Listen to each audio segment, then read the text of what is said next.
Welcome, everybody. My name is Jesse. I am reporting live from Life Raft and Survival Equipment in Tiverton, Rhode Island. I am in the showroom. We are going to be doing some fun stuff today. We're going to walk through some products. We're going to talk about some LRSC services. We'll have some special guests in here. We have special prices that you can see on lrsc.com. Also a giveaway going, and I will put this up on the screen so that you know how to get involved with this giveaway. All you have to do is like this post, tag somebody in the comment section, and share this. There will be a lot of stuff going on here in the office. It is a work day, so everybody is going to be hustling around, and we'll do our best to keep you all entertained. We'll be here for about 5 hours between now and 5 o'clock this afternoon. As you can see, it is lunchtime for everybody, so everybody is running around, heading towards lunch. So we're gonna kick this off, and we're gonna get Jim O'Connor in here. You can just grab that mic. Jim is the president of Life Raft and Survival Equipment. And this is kind of this started off with you just saying, hey, there's no boat shows this year, so let's do something. That's we haven't had a boat show in over a year. Right now would be the Boston boat show would be finishing up, and we usually do the New York boat show, Newport boat show, and Boston boat show are our big shows.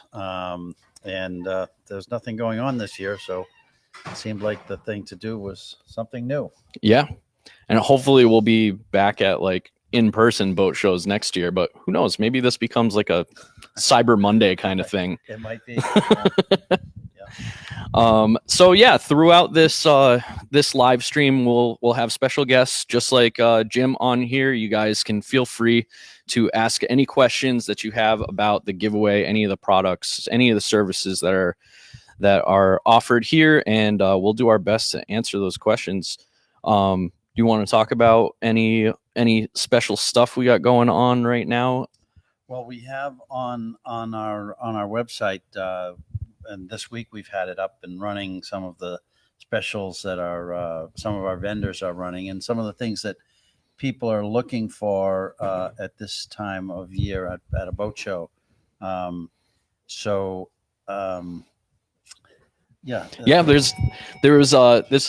This is a last ditch effort to kind of fill this void in this time of year when everybody's kind of looking for these types of things going on. And we actually got quite a bit of support from a lot of the manufacturers here that put up some really good offers. So yeah, you can see the link right down here at the bottom of the screen. You can just head on over to lrsc.com and you can see all the special pricing that we have going on. And will be going on for, what do we decide, a week after? For another week. Yeah. Okay. Yeah, we have all of our major vendors of life rafts. We have Viking, Superior, Revere, are running specials that they would normally run this year at boat show time. And we have also some specials on our site with spin lock PFDs and harnesses. Some of the Mustang products are on a special price. And we, our three major items are C-Preps and PFDs, and we're busy with them all year round. This year is boat show season, so people are always looking for boat show specials, and we've got them.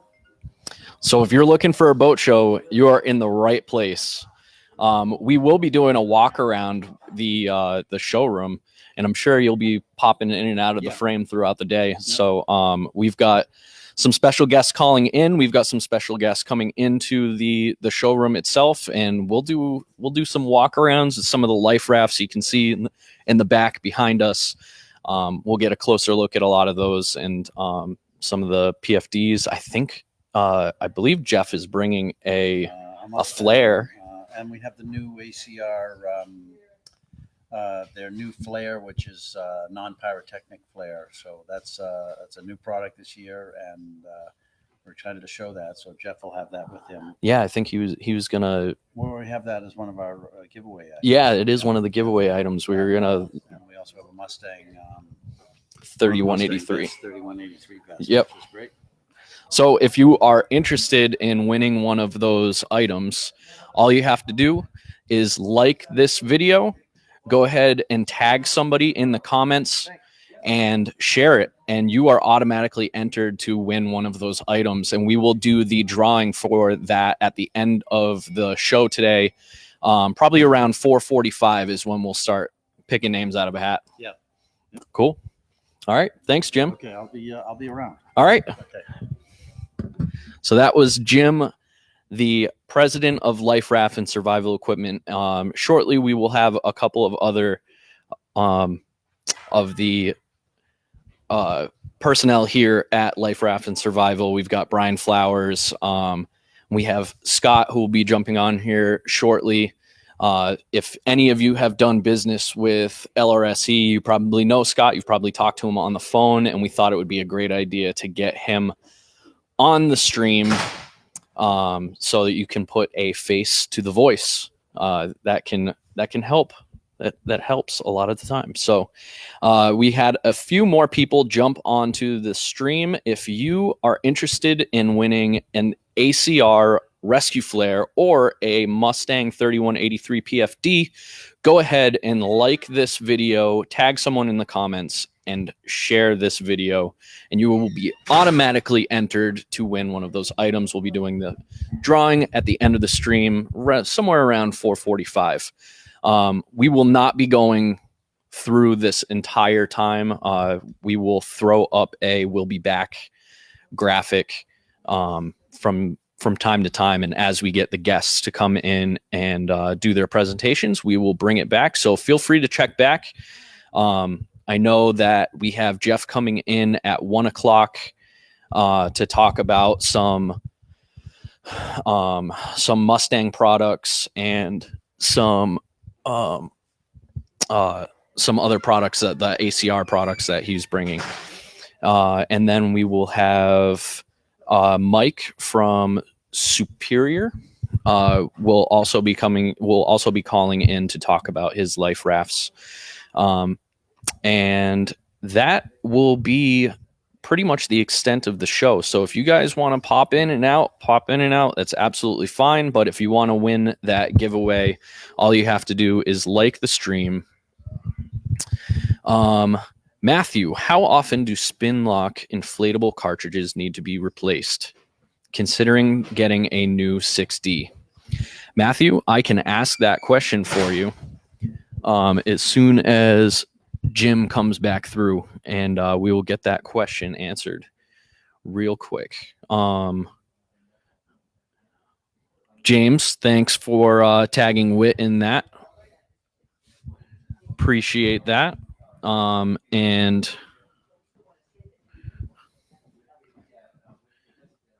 considering getting a new 6D. Nice to hear that, Matt.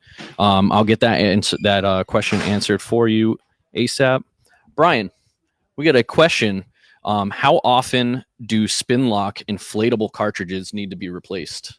So a cartridge. Oh, thanks. Hello.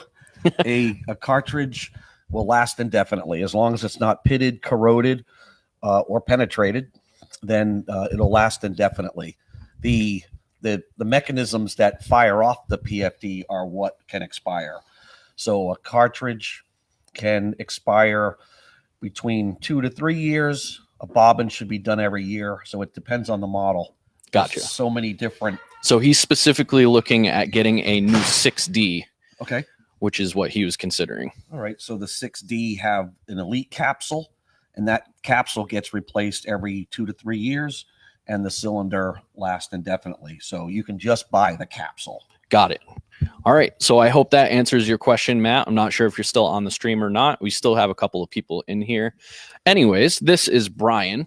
This is Brian Flowers, who is the VP of Operations here at Life Raft and Survival. He will also be, you'll probably see him flying around back and forth throughout the day. But he was definitely one of the ones that we wanted to get in here to talk about what's going on here Sure. at Life Raft. So we're always busy and bustling, and it's a great place to be. We have a lot of service work going on right now. Get your life raft in if you're looking to get on the water safely, because we're pretty much booked until the end of March. And getting your life raft in now is a good idea. Getting your life raft in early, when you shrink wrap your boat, or when you put your boat in storage, bring your life raft in. Even if you say, please don't service it until January, February, March, at least it's here and it's on the schedule. right. So we have a full schedule. But and that's the service department. And we're having sales today with the virtual boat show. But we're always here for questions. We're always here to answer any regulation questions you might have, or anything safety related. And even if you need help finding something, we can always help. Awesome. Yeah. So guys, if you're hopping on this at any point, go ahead. Feel free to ask any questions. I don't have near or really any much knowledge of what's going on here, but I will do my best to snatch these guys up as they are running past me in the showroom here to get any questions that you might have answered. So thank you very much, Brian. Yeah. Anything else you want to add before you sure. I don't know run back to work? If the person is on here, he is the PFD question. He actually said, "Thank you very much. That was a question I wanted answered." All right, perfect. Well, I'm going to give you answers to questions you didn't even know to ask. That's awesome. That's exactly what we wanted. So the important thing on PFDs, or one of the important things on PFDs, is to service your PFDs.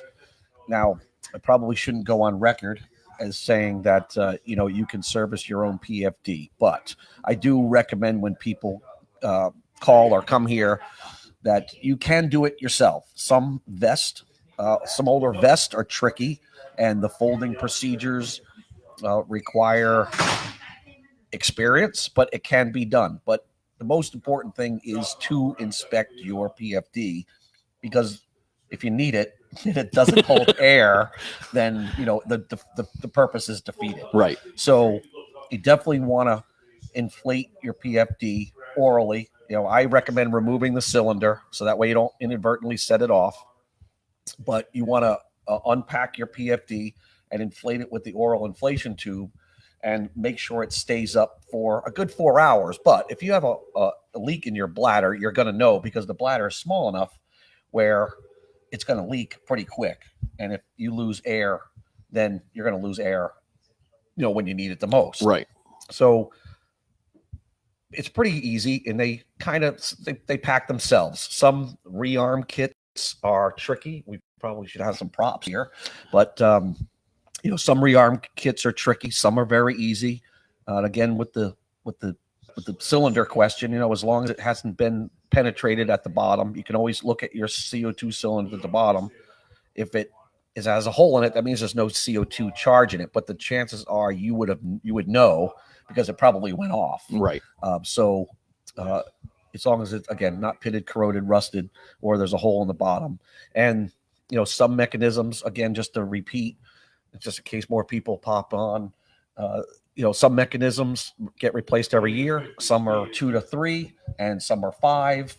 And there's so many different rearm kits out there that I'll tell people to call me, and you can describe it, or you can send me a picture, and we can try to help you over the phone, right, to get you what you need, because there's nothing worse than receiving something in the mail and it's the wrong rearm kit. Right. So better to check and ask and re-ask and send pictures so we can get you the right thing. Got it. Do you want to grab a 60 and we can maybe do a little, at least get a visual aid? Sure. Yeah, we could do a few things. Okay. So we actually have the spin lock display that is right over here. So Brian is just going to go ahead and grab that the 60 and the rearm kit off of the wall, and he'll come back and give us a little bit of give you guys a little bit of a visual aid as to what he was talking about. So Matt, if you were still on here, you're in luck, buddy. And we have some special pricing, I believe, on Spin Lock. Yeah. So with Spin Lock, they have. Oh. There you go. Yep. Thanks. With Spin Lock, there is map pricing, so it has to be advertised for a certain price, but because of COVID last year, they reduced the map pricing. So they're still on sale. So we sell a lot of one thing I like to do is have a variety for people to choose from. So you're not just stuck buying one brand. So we offer several brands. And the corny saying that I always say is, the best life jacket is the one you're going to wear. Right. So, to fit a life jacket, to feel how it's on is best. There's different buoyancies of life jackets. So the more buoyancy, the more you float out of the water, the higher you float out of the water. So the more buoyancy, the more you'll float out of the water. But it's also the bigger the life jacket will tend to be because the bladder is bigger. So it'll be a little bulkier than, say, something with 25 pounds of buoyancy. Got it. So if you have a 38-pound buoyancy life jacket, it might be a little bigger on you than, say, 25. But if you need it, you want to be as high out of the water as possible. Right. So there's a whole formula to buoyancy. We won't have to bore you with that. but basically, we're 92% buoyant as a human being. So we just need that extra buoyancy to be out of the water a little bit. And the life jackets, the higher the buoyancy, the more you're going to float. The higher out of the water, the less you have a gasp reflex. So you'll take in water as you go, it's cold. I'll take in more water. So the higher that is, the less, you'll swallow water. Right. So some vests have a built-in, so here's a Spin Lock 60. It's black, so it kind of blends in here, but the it's 6D. This is their newest model, and as you can see on here, there's a harness. There's a harness here. I'll hold it but up there's for also a harness release system, which is fairly new. So down here, if you are tethered in and you went overboard, you can easily instead of needing a knife or you're under a load, so it's tough to pull the quick release. This harness release system will release this, so now you're no longer tethered to the boat. But it is suggested that you stay with your boat as much as possible. You don't want to disconnect unless you're back on the boat, right? Or taking on so much water, or your back is hurting or something. But you don't want to come off. You don't want to disconnect yourself from the boat. That's just. That's silliness. For disaster. You're going to end up in the water, and then they have to come back. And you'll be friends with Wilson at that point, right? So the Spin Lock, it's for more racing than anything else because it has a built-in spray hood. It has a built-in light. Like I said, the harness release system if you want that, but they have a harness all the time, and there's different features. But again, it's something you could wear, try on, and see how it fits. But if you didn't like the Spin Lock, you try a Mustang, you try some other products that we have as well. So there was a built-in light that comes with that, but it's also an accessory. But just to throw out you can probably just, you don't have to hold that anymore. It only weighs like what, maybe 2.5 pounds, something like that. When you're wearing a life jacket that's an inflatable, you really hardly know you're wearing it after a while. Right. Especially, if you have foul weather gear on, that's heavy. Any person doing blue water sailing is going to be wearing one. Gotcha. And, it's just part of what you're wearing. Right. So as you can see, I have a rearm kit here. A rearm kit here, a rearm kit here. So we have 3 rearm kits just right here that I just grabbed off the wall. So this rearm kit may be hard to see or not hard to see, but this has the hydro mechanism where you have to be in the water for this to go off. So a lot of people fear that they're on the boat and all of a sudden their life jacket is just going to go off.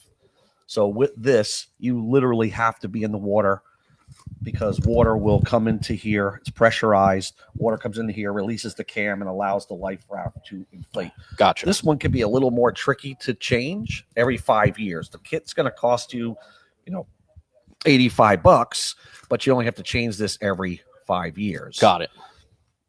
And then this 6D, which the person was asking about, the 6D is the capsule.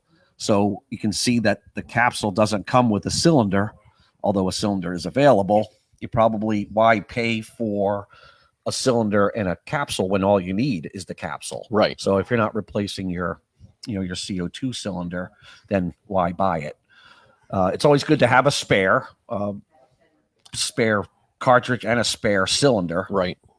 just in case it does go off or you do go in the water. That way you can, And you sell those separately here? We sell them separately. Sure. That's good. Good to have options. And then the older generation and a lot of different vests, because this black capsule right here isn't necessarily for spin lock only. There's many manufacturers that use this particular capsule. And this comes with the capsule and the CO2 cylinder. So as you can see, 3 different rearm kits for one manufacturer, but there are many more. There is a lot of product in here for sure. And Right. We're like we were talking about earlier, we'll try to jam all this into 5 hours, but we could probably do this for a few days and not get through everything. Right. Especially I could talk.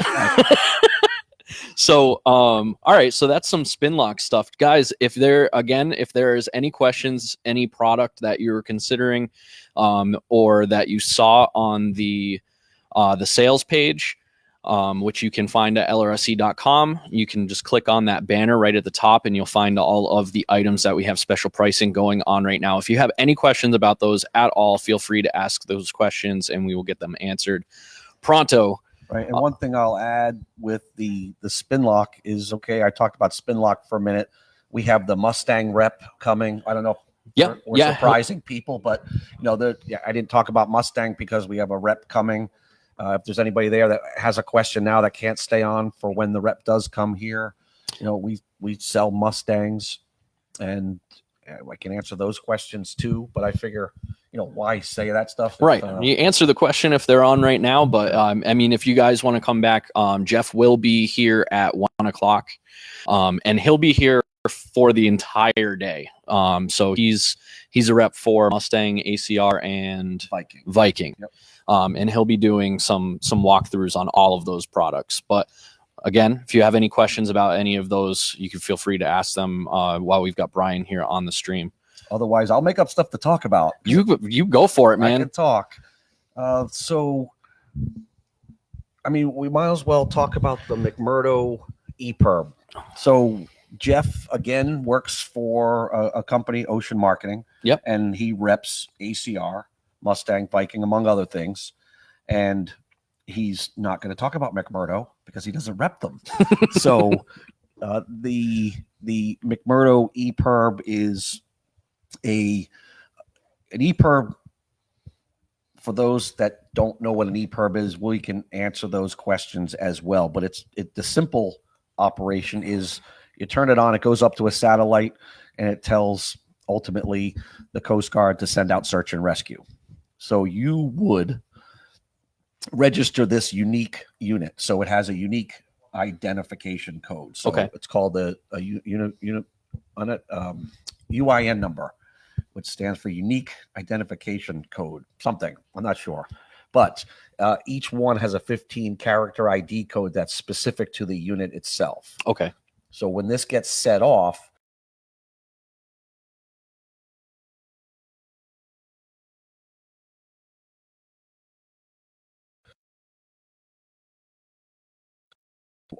Got it. And because you registered it with NOAA, very important, register your EPIRBs with NOAA. It's free of charge, and they have a database. So once this EPIRB goes off, they cross-reference the database with this number and your information. So now they have the color of your boat, the size of your boat, the what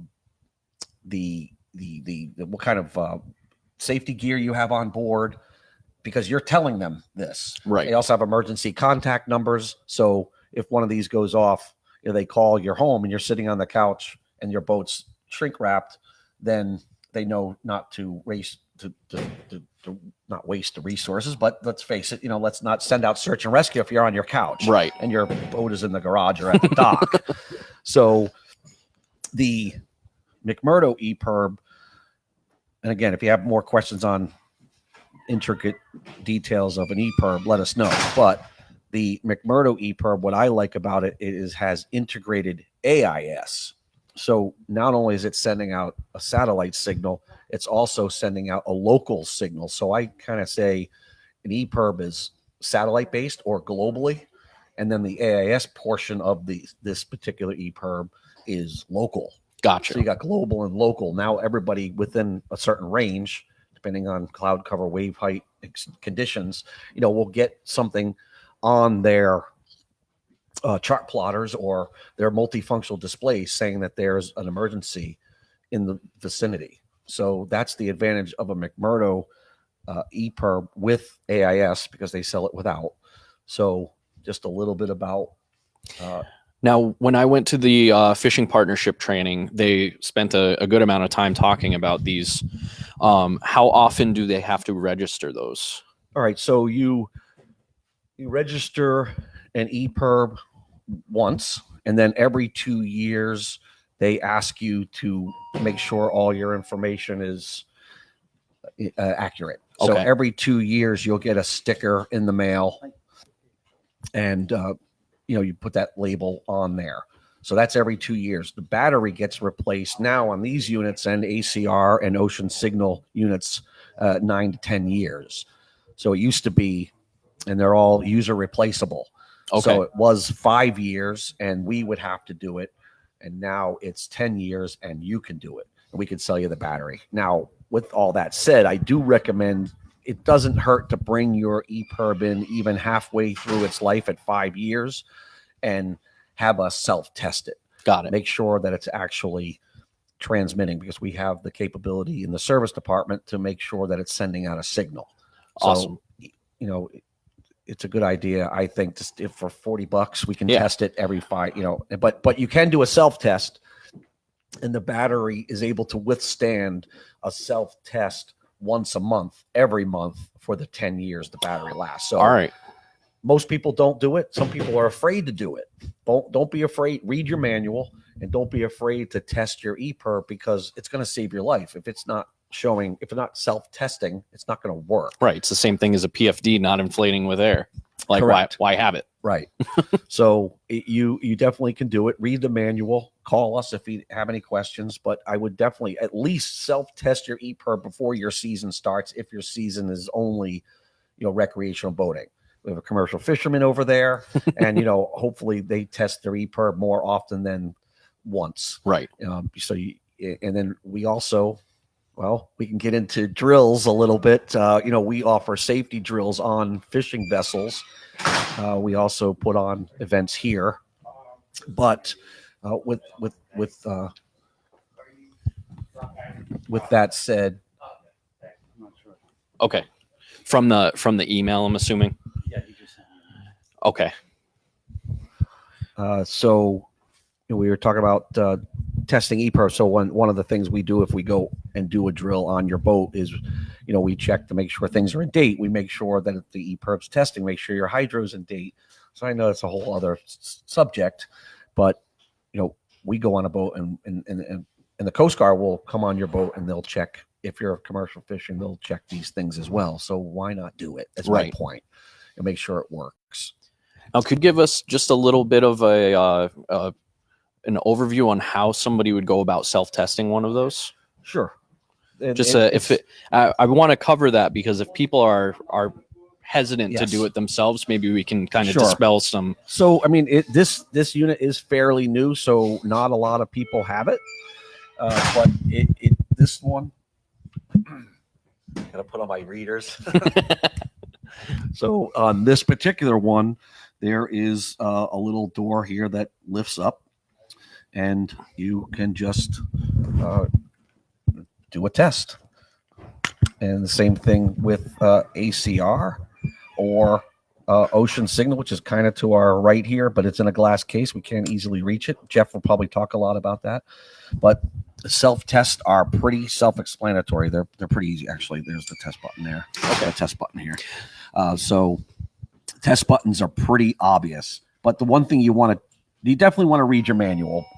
Definitely read your manual. But the one thing you don't want to do, depending on the model, is if you hold down the test button too long or hold it in a certain position too long, then it could set off a GPS test, which can be done once in the battery's life. Okay. So you definitely don't want to hold down the button too long. So again, please just read your manual. It's pretty easily read. Got it. What we do here when we service an EPIRB, we will put, if it has integrated GPS, which most do, and if it doesn't have integrated GPS, we recommend you replace it.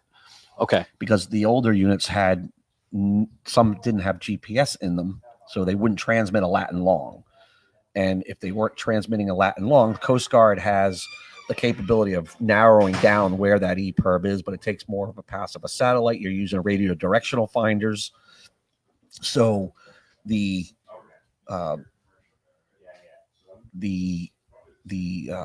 non-GPS unit, I'd lost my train of thought for a second, but the non-GPS unit, we probably would recommend replacing it. Costs for EPIRBs have come down so far that it's more affordable now to replace it, where back in the day, a GPS unit was $1,700. Right. Technology. Then about $900. Now you can get one for about $450. The McMurdo with integrated AIS is a little another $100 more than that, about $550.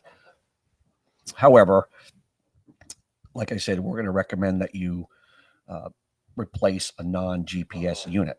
But where I was going was that when we test, if an EPIRB is in here for a battery replacement, we'll put your EPIRB with its old battery into our Faraday cage. It's a little box that won't transmit to the Coast Guard, but it will acquire a signal from the roof. So now with your old battery, we're making sure that it's acquiring a GPS signal. And then when we replace your battery, we replace it with a new battery, and we lube up the gaskets and make sure that it holds air. We have a pressure gauge to make sure that it holds air, because if air can go out, water can come in. So that's what we do. So an EPIRB, a lot of people think an EPIRB battery replacement is just replacing the battery and we're done. There's more to it. Got it. And it's something that we do here often.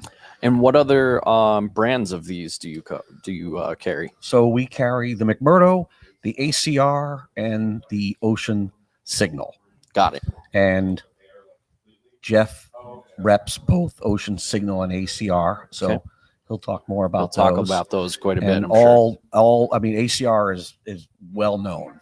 They have a very good reputation, and ACR is a good brand as this is, and again, variety. I like to sell, have choices, so you're not feel like you're stuck buying just one thing. So if any of you are interested in any of the EPIRBs that we just mentioned, the Ocean Signal, the McMurdos, or the ACRs, you can head over to lrse.com and you can check out the entire selection of EPIRBs that they've got going on over there. We have, I'm not sure if we ended up putting any of the ACR products in the boat show pricing, but while you're over there, you can check out the special pricing for the boat show as well. Right. Well, ACR has map pricing. So there we go. That would be why we don't have special pricing for the boat show. So I'm going to go ahead and put that down over there. But however, and also we have several ways of getting to us. You can go to lrse.com. There's info@lrse.com. Yep. You can call us. Our phone numbers are all over the website. We're helpful and willing to help. You can find the phone number right here on Facebook as well. on the about section on the Facebook page. Do you want to grab any other props while you're over here? Is Jim grabbing you? Oh, the reps are here. All right, cool. So we'll give them a chance to settle in. Yeah, we'll give them a chance to settle in. So is there anything else you want to talk about? While we're talking about ePerb, Jim, can you grab the Cat 1? Yeah. That way we can just talk about. Do you want to have that one? Yeah. With these guys coming in? Yep. So just to let them come in here and get comfortable. Yeah, absolutely. We'll take a quick break before we get them all settled in. So a commercial fishing vessel, 35 feet or longer, has to have what's called a Category 1 ePerb. So a Category 1 and Category 2, those are the two terms you'll hear regarding ePerbs. So a Category 1 ePerb is this, and the category is indicative of how it comes off the boat. So a Category 1 ePerb is automatically released. Okay. Or manual, but just for the sake of talking. So gotcha. So this would go quote unquote outside. So on a rail, on a bulkhead, on a wheelhouse, and if the vessel sinks before you can turn your little knob here and take the ePerb out. So you turn the knob and then this exposes the ePerb. And then you can remove your ePerb. But should you not be able to get to the ePerb, you can, there's a tie wrap up here, so there's no hydrostatic release there. But this is meant to, like I said, mount on a wheelhouse, a bulkhead, a rail. So if the vessel sinks to a certain depth, about 12 feet, the ePerb will catapult out and start going to the water surface and transmitting. So the difference between a Category 1 ePerb and a Category 2 ePerb, the Category 2 is manual release. So it does have a bracket, but it wouldn't go outside. Okay. And might as well keep talking about that sort of where the get the antenna out of the way. So we had a quick question. Mark Burton asked, do you sell cases for McMurdo? I sold boat and took ePerb for auto catapult. Okay. It depends on, and I always tell people, send pictures. You can text me or you can email us pictures of what you have. So the older generation, you probably can't get a Category 1 case. However, we service a lot of ePerbs and we sell new ones. So we'll take someone's old ePerb and keep the parts if we can help anybody else. So if you want to either email or text us a picture of what you have, we can see if we have one in the back, that kind of thing. So we're always trying to help as well. So even if we, we're not looking to sell every single thing. We're here to help as well. So he's saying 2017. So Mark, basically, I would say go over to the about section, grab the phone number, and give them a call, and they can help you out. Yeah, you can ask for Sean. Sean will help you. And again, sending a picture is the best thing because now we're all on the same page instead of describing it. But if you can send a picture via email, but give us a call and we'll definitely be able to see what we can do to help you. Because sometimes by the time you get the case and the hydro, the case is expensive because it's sort of aftermarket. Right. But if you get the case and the ePerb and the hydro new, you're spending a little more money than getting a case for your old one. But also if you get a new one, depending on how old your ePerb, it's only 3 years old, it might have a 10-year battery. But then again, if you think about it long term, you're not replacing the hydro in 2 years, you're not replacing the battery in 5. Right. You're replacing the battery in 10. Right. So if that matters and you want to balance and play with the numbers a little bit, you can see that sometimes it's worth, just getting something new. But we can try to help for sure. Cool. Well, that's definitely good to know. That gives your customers a lot of flexibility, so I'm sure they appreciate that. He also said that he has a raft to get to you guys, so you could probably knock out 2 birds with 1 stone with that phone call, Mark. So these guys are all here today. So Right. And we're here Monday through Friday, 8:30 to 5. There's no appointment necessary, but we also offer, well, we can jump into more wonderful things that we do, but life raft and survival, we're on the road. We have pickup and delivery points. So we service life rafts and pick up life rafts from Vermont to Delaware. So, we probably have a pickup and delivery location near you. But by all means, if you can get here, there is a pickup and delivery. Matter of fact, what we should Grab probably that for you. sort of promote throughout the day, maybe. What's that? Is at a boat show, and this is a virtual boat show. But I guess let's say if you mention it within means, within, I'm not sure what the words are there, but within parameters, whatever, we could offer a free pickup and delivery coupon like we would at a boat show. So Okay. if you're hearing us from Long Island or Connecticut or Mass and you can't get to our drop-off location, why don't we offer a free pickup and delivery coupon that we can email? Okay, and maybe you can put it on the website for them to access or something. But what would that pertain to? Life rafts? Yes. Okay. Life rafts. I mean, if you have an EPIRB, throw it with it. Okay. Within reason. I mean, we're not, we're in the area. Right. Pick up a man overboard module for free. It's all good. Boom. All right, you guys. So how's that? That was in real time, you guys. That just breaking development. Free pickup and delivery services for your life raft. Yep. Stanford. Yes, thank you. Yes, and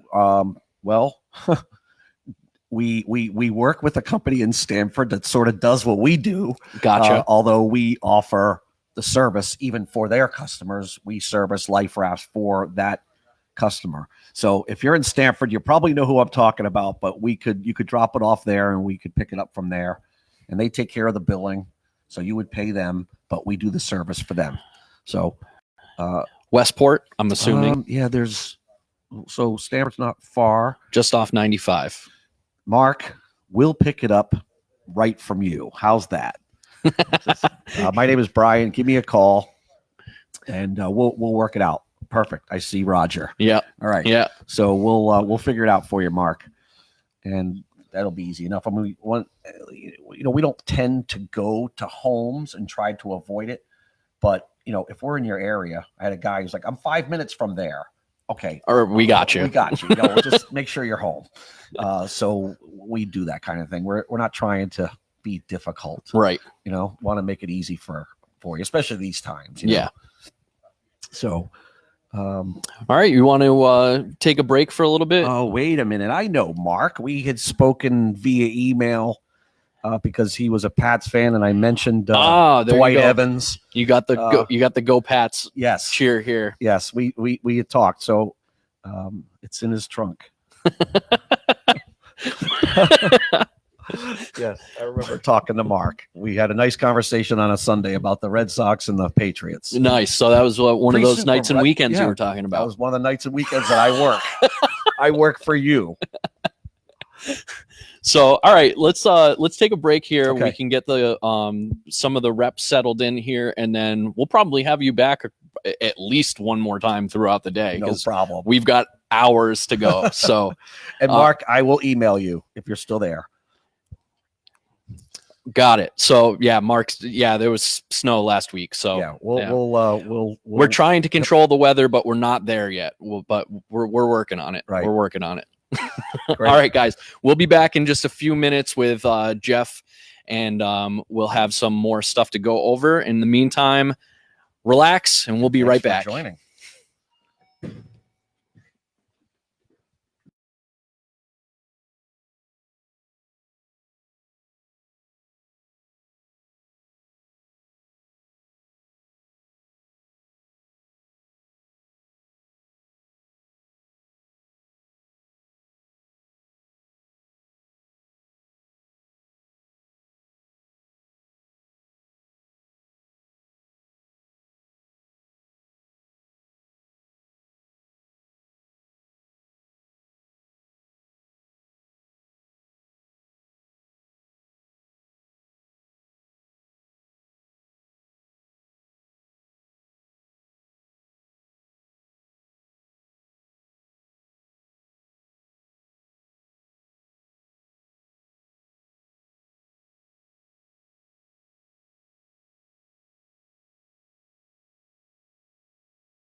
All right, you guys. So, oh, there I am. I'm in frame now. So we're back. We're gonna do a little bit of talking about Viking life rafts, and we have a guest here in the showroom, Jeff from Ocean Marketing. And I'm also going to bring in Scott, who, if you guys have called in here to LRSE, you've probably spoken to him on the phone. So I'm going to hand the mic off to Scott, and these guys are going to go through the Viking life rafts. So here you go. Thank you very much. Cool. Thanks, Jesse. So like Jesse said, I'm from Ocean Marketing.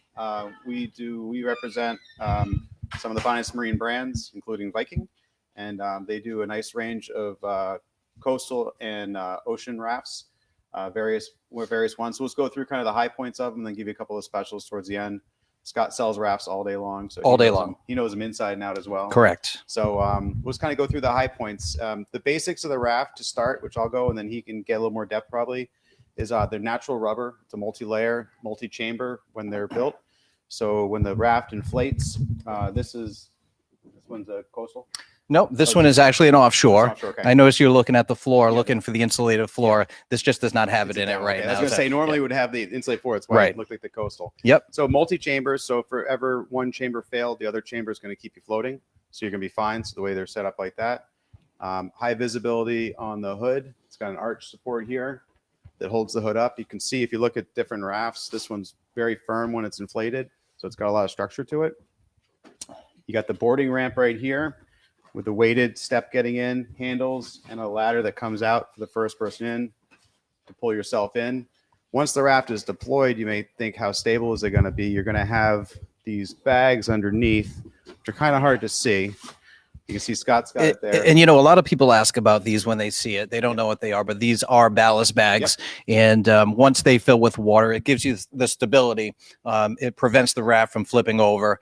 Nobody wants to ride a life raft. Right. So that's what those are, ballast bags. Yeah, and there's 4 of them, and they roughly 200 pounds a corner, right, somewhere around there, to give you a very stable, God forbid you have to get in this, it's going to be a stable platform depending on the seas. Right. You're going to have multiple a rainwater catching device on the inside. Depending on the raft, there's going to be some double zippered doors. If you get into the Pro, you're going to have some vision windows within it, different liners. So each raft has different kind of features, if you will. The coastal being the most basic. It's a 6-person in a valise or in a hard shell. It's the least expensive raft. But it's truly a coastal. It doesn't have an insulated floor. Right. The equipment, big difference. Right. The equipment pack is it's limited. There's not a lot inside of the coastal. What you'd find inside of an offshore raft, but the construction is basically the same canopy, same tube setup. The other nice thing about the coastal that you won't find on most coastals is the boarding ramp. That's an added feature that Viking has on their coastal. And if you've ever tried to get into a life raft, that boarding ramp makes a huge difference. You're not trying to pull yourself up a ladder. You just put your knees right inside and then you can throw yourself over the top. So the boarding ramp is a huge benefit. So Viking did it right. Yep. And their coastal has it where a lot of the other manufacturers don't have that boarding ramp on the coastal. Cool. Yeah, Yep. That's a great feature. Yep. Other than that, like Scott said, you're missing certain things. I believe there's no drinking water in it. There's no fishing kit. Right. There's a couple of the little details in the back of a Viking. We could go through at some point if you're interested in one. You can see what's there and what's not there. The other differential, which is kind of nice about it, seeing as it is a bit of a lean down package of safety kit within the raft, is they're very lightweight. I was just looking up real quick to make sure. So if you do it in a valise, which is a soft bag that you could store in the boat somewhere in a nice, safe, dry place, it's going to be a 55-pound raft, which means it's easy to get around. It's easy for virtually anybody on the boat to grab it and deploy it. And if you do it in a hard container on a frame, it's going to be 65 pounds. The other nice thing that they do with the valise is not only do they have your standard handles for grabbing, but you also have a handle on the side. So if you needed to stow it up like this, you can just grab it, pull it out, and being at 55 pounds, it makes it, really easy. Some of the other rafts out there are really heavy. So the valise is a huge seller. The canister is too. Yeah. And you know, when you look at the Viking canister, which is here, the cradle is very low profile. You don't even see it. You know, some other brands, they have big monstrous cradles, and once again, they did it right. And that's the cradle there. And it's just disappears. It's literally So an inch off the deck. another added bonus to Viking, something that a lot of manufacturers don't have, rail mount system. Yes. So if you're looking for something to mount on the rail of the boat versus, you know, taking up space on the deck or using a valise, you can get a retro kit for the cradle. It's a very simple set, and you retrofit it to the cradle, mount it on the rail of your boat.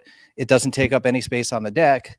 You just pull that quick release, it drops into the water, and you're done. So cradle, rail mount system, they got it all. So Yep. And the one thing to keep in mind too, if you're going to do a hard case, is you're going to do a hydrostatic release, which is going to be a pressure underwater release. And on a rail mount, you wouldn't do a hydrostatic. It's not something you put on it. Right. You couldn't put on it because if you ever got pooped, if you will, big wave over the transom, you could have enough pressure to blow that raft off. Correct. That's a good point. Yeah, we've had a couple of people ask about that, and they just Viking will not do it. It's not advisable. So, you know, if you did a standard deck mount, then hydrostatic release unit's a great option too. So for your basic coastal, it's a 6-person raft. That's the only version it comes in. It's arguably the best 6-person raft in the market. It's lightweight, low profile, like Scott said, simple. If you're thinking about getting a raft, it's a relatively low cost of entry to get into it. And then once you're into it, you're going to have a 3-year service interval on it, where you're going to want to bring it back to LRSC every 3 years. It's dated, and they'll do a full inspection on it. Right. Everything. Right. Another thing to take into consideration, if you're sailing and you're doing any racing, a lot of the races are requiring a specific type of life raft, and an ISO raft is what they normally recommend, or what they want you to have, not just recommend. You have to have an ISO raft. The Viking Rescue Ocean is an ISO approved life raft for offshore racing. So if you're in the market for a raft and you know that you're going to be racing, the ISO is the way to go, because it'll cover you for any race. So that's why a lot of people come in here and they say, I just want the Viking. It's ISO approved. Yep. They don't have to worry about any race committee saying, you know, it's good or it's not. Right. It's known as, yeah. Cool. So something to think about there too. And then when you take a step up from the coastal, the next level is up. You go into the Rescue Ocean and the Rescue Ocean Pro. Those rafts, as Scott said earlier, very similar construction on the basics of the natural rubber, reinforced nylon, all that kind of stuff. They come in a 4-person, a 6-person, and an 8-person.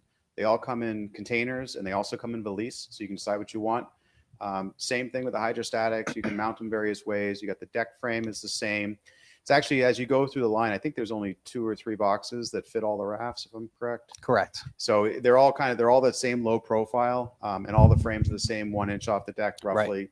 4 bolts. You need to have access to the backside. Right. But, pretty simple install. And so you get into the ocean versions. Like we said a minute ago, you get a few more features. You get an insulated floor, which is going to give you some insulation from the water. Right. So ocean environment, hypothermia, just sitting on the floor, you're going to get cold. So that's you will. help, right. So any offshore passages, you definitely want to do an offshore raft. You don't want to, you know, have hypothermia while you're sitting in the raft. So absolutely on that. And they come with a few more standard items inside them. They've got fishing kits. They come with some water. I believe they come with a med kit, where I don't know if the coastal's got med kit. It might be just a more robust one. They come with more features because they're more of an ocean raft. Full flare kit. They're going to have all the rafts. They're going to have paddles, patch kit, pump. You're going to have a light on the top that you can turn on and off for daylight. You can zipper them shut and open them. The other big difference on the Pro from the Ocean, which is the first level of the offshore rafts, is the Pro has more of call it a roll bar, if you will, that goes this way over the top. And you can see it if you look on LRC's website. I know you guys have it listed. Right. It's self-righting. So that's the top level raft where no matter when it gets deployed, it will always self-right itself. Always. And the videos online that they show of this raft being deployed are they're impressive. It cannot flip over. Yeah. So, you know, you always run the risk with a life raft of it possibly inflating upside down or being hit by a wave and having it flip. That's where the righting strap comes in. And all of your life rafts are going to have righting straps on the bottom to help you right the raft.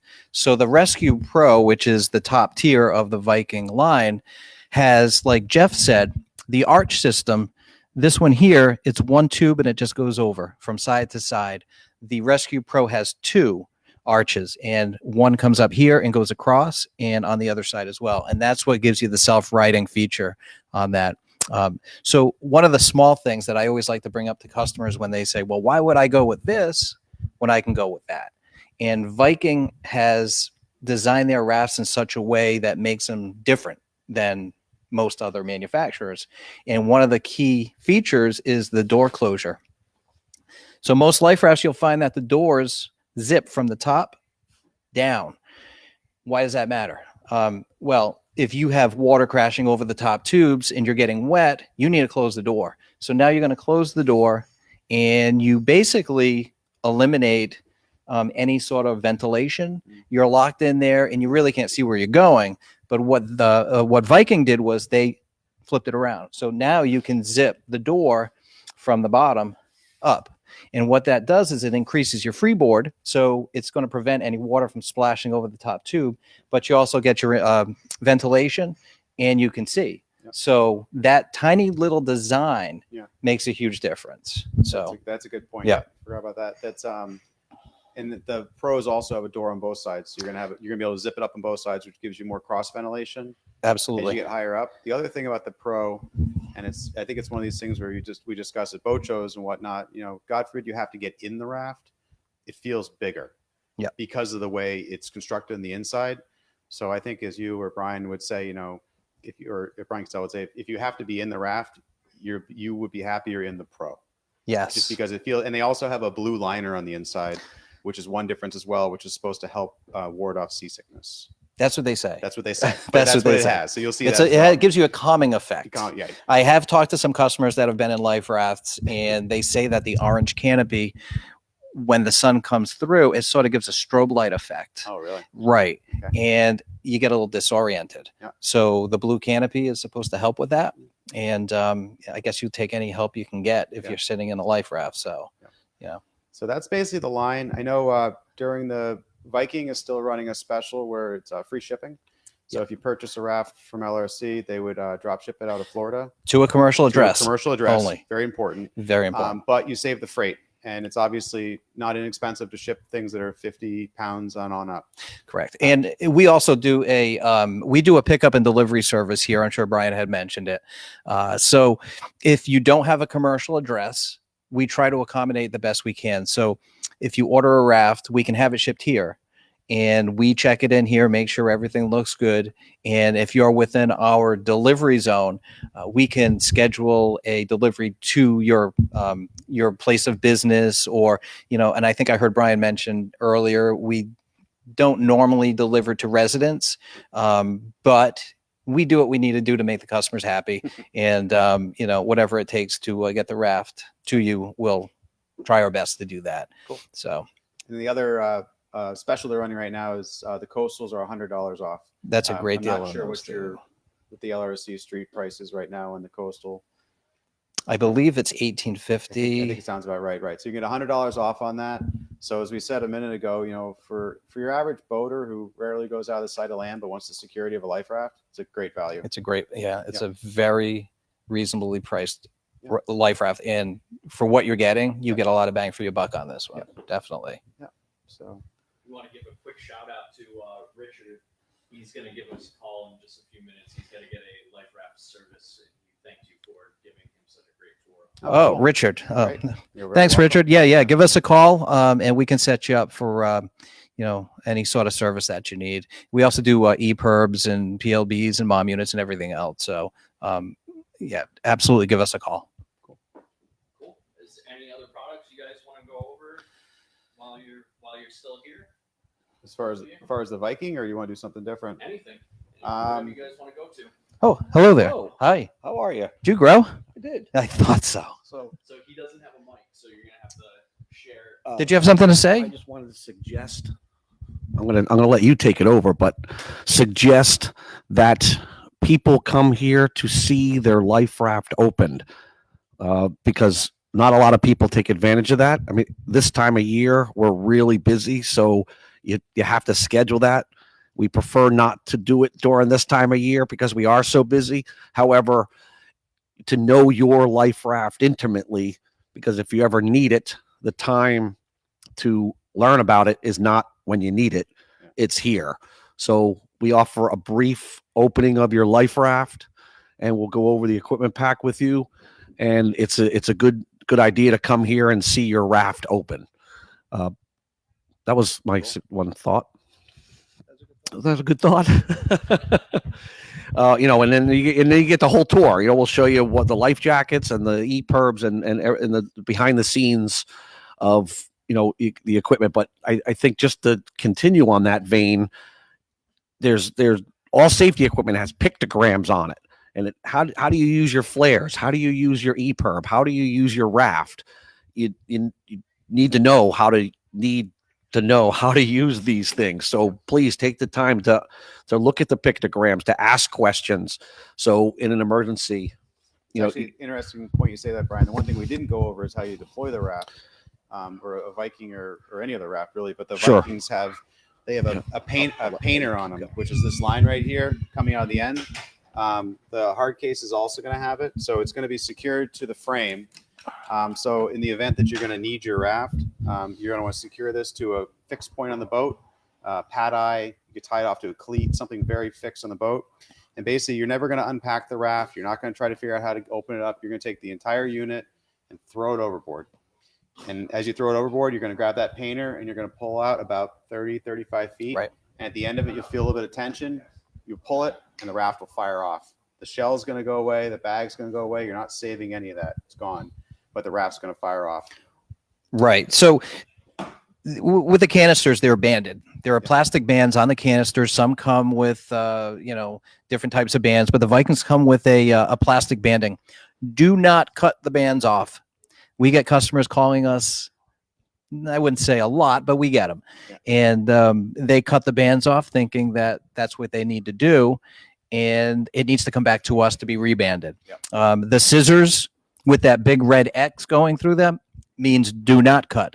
Yeah. Some people just see the scissors and they just assume that they're going to cut those bands. But there's literally nothing that you need to do other than throw that raft in the water with the canister. Yep. And pull that cord. Like Jeff said, the valise, tie it off. Yep. Yeah, it's easy to get distracted and maybe be a little bit flustered and grab the valise and just throw it in the water. Do not do that. It's just going to float away. So like Jeff said, you want to tie that off to a strong point and throw it in the water and just pull the excess. And once you get to the end of the line, it'll pull that pin and that bag will inflate. You don't have to unvelcro anything. You don't have to do anything. It'll just pop right out. And then you'll have the raft attached from the painter line to your boat and you can just pull and then board from there. Oh, we said like 30, 35 feet. Yeah, he went through that. Yeah. We didn't mention about the Vikings, which I think is notable, is they're I think it's called hermetically sealed. They're vacuum bagged. Right. So it's interesting, and you guys know more because you do the service. But a Viking raft, every time it comes back for service, it's basically going to look like this because it's in a sealed unit. It's not going to get moisture. It's not going to get mold, mildew, whatever within it. And I believe you re-service it and re-vacuum bag it. Correct. The vacuum bag gets replaced every time it's service, and it's a metallic bag that we heat seal it. We put a vacuum on it and suck the air out, and that keeps it fresh for another 3 years. Yep. So in the canister, it's the same way. A valise, you do not want to leave it out in the elements because there are some components in there that you don't want to get wet, and the bag is not waterproof. So you want to keep that in a dry location, easily accessible. The canister can be out in the elements. That's not a big deal at all. So that's something important that they should know. You can't leave that out in the rain. It'll cause more problems. Right, exactly. Nice cool reservoir, whereas the canister can sit obviously on the deck of the boat. Exactly. It's fine. Yep. All right. As far as Viking, I don't know if there's too much else. Obviously, is the special, so $100 off on the coastals. Yeah, So I think and it's a great time of year to outfit for the coming season. When the rafts are fresh, they're constantly rotating the inventory through, so you have that 3-year interval on service. But when you get it, you obviously gonna have a fresh, if not full 3 years, basically Right. from date of service. you will absolutely get a 3-year Yep. service interval on that. But by all means, give us a call. Anybody here can help you if you have any questions. You look at the website and you can get a little overwhelmed with the different types and brands. We're here to talk you through it. We'll make it really simple for you, so we make sure that you are purchasing the right product for what you're doing. So that's what we do. And if you happen to be a boatyard or anybody that's watching and you're interested in it, we have a Ocean Marketing. We have a full demo van that we go around with. We actually have a miniature life raft in it. We call it our baby Viking. So if you reached out and said, hey, I wouldn't mind seeing one in person, I can't get down to Rhode Island, I'd be happy to swing by. I do all of New England. So I'd be happy to swing by and kind of show you through a baby raft. Scott, we get a question that probably directed towards you. Mhm. He said, can you comment on whether a Switlick MOM 8S is really user repackaged, or is it not true and it should be professionally repackaged? Okay, so Switlick says that the MOM 8S is a user serviceable item. It depends on how competent you are when it comes to maybe taking things apart and putting them back together. Because at the end of the day, it's still a life-saving appliance. I would probably feel more comfortable having a professional take a look at it and make sure that everything looks good, and then pack it back up. But to answer the question, yes, it is a user serviceable item. There's a rearm kit that we can sell to the end user if they decided they wanted to do it on their own. So you could just give us a call and we could ship out a rearm kit for that. So it really comes down to how comfortable are you with doing the service on that. So I just wanted to answer that question real quick. Yep. I don't want to take up yep, absolutely. No problem at all. I think that pretty much wraps up for Viking, unless you have anything else to add, Scott. I can't think of too much. No, not on the Viking. You guys want to take a quick break and we can reassess? Yeah, absolutely. That sounds Yep. great. All right, thank you. All right, guys, we are going to take a quick break, and we'll come back for the next part of the live stream. We've got Jim jumped. So we'll be back in just a few minutes. If you guys have any questions, even while we're on break, go ahead and feel free to drop them in the comment section. And when we come back, we will answer those for you. We'll be right back in just a few minutes. All right.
Hey, Mike. Jesse? Yep, that's me. Man. So, we've been live for about an hour and a half. We've gone through some products, and I haven't gotten the pleasure to speak with you, though. I did speak with your partner Keeney a few times over the last few days. Yes. So, we did set it up so that we have a Raft right behind me. Oh, perfect. Okay. So, if at any point you want me to take a different camera angle and zoom into that life raft, you just let me know. And I think we're gonna be okay. I know you wanted like an hour time slot. So even if we're at a boat show and I have something to show people and walk around, an hour is it's not gonna take an hour, unfortunately. But I'll do my best. It's been over a year since I've been at a show, so and this is a pretty unique experience to do it virtually, to say the least. So we'll do our best here. All right, and I will. I'll keep an eye on the comments.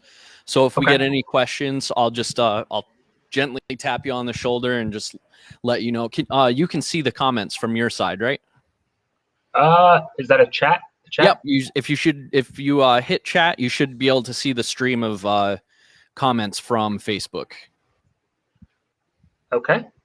All right, and that should be that, and we can get rolling whenever you're ready. Sure. So I'll start with who we are, what we do, and kind of give you guys a little background on our company, and then we'll dive right into the life raft. So company name is Superior Life-Saving Equipment. We're a newer manufacturer. We've been in business about 2 years now, and we kind of, there's 3 partners on the business, and we've all have at the minimum about 12 years experience in the life raft industry alone. What we were discovering over time is that most of these manufacturers are getting purchased by private equity firms and really large corporations that kind of don't treat customers as customers. They look at them more as dollar signs on the spreadsheet. So we kind of wanted to change that and go back to the way things used to be, where we actually care about the end user and the consumer, which is you guys, and obviously our dealer network, which is people like Life Raft and Survival. So we've been in business 2 years. Business is going incredibly well, considering that we were just in the middle of a pandemic nationally, and want to thank any customers that we have for your support thus far. We truly appreciate it. So jumping right into the life raft, almost every manufacturer is exactly the same in how we configure and how we build rafts. So you have 2 configurations. One is a soft pack, which is called a valise, and the other is a hard container made of fiberglass. Operationally speaking, they both almost work exactly the same. The container model has there's a little bit more intervention you have to do, but not much. A question we get asked all the time at boat shows is, do I need to take it out of its container or out of the valise to activate the raft? And no, you do not. When you're activating a raft in the soft pack or valise, as some manufacturers say, what you'll do is take the painter line or the activating line, and you'll tie that off to some kind of hard point on the boat, and then drop the entire soft pack bag into the water next to the boat. That line has about 30 feet, and once you pull out all 30 feet, you'll feel some tension on a compressed gas cylinder. Give it a quick pull, and the raft will inflate. Inflation time, depending on weather, is about 10-15 seconds to have a raft fully inflate from what Jesse's showing you in the back with that hard case or the valise next to it. There's no intervention on it. You don't pull it out of the bag at all. You just, simple as it can be, pull the ripcord and it's going to inflate.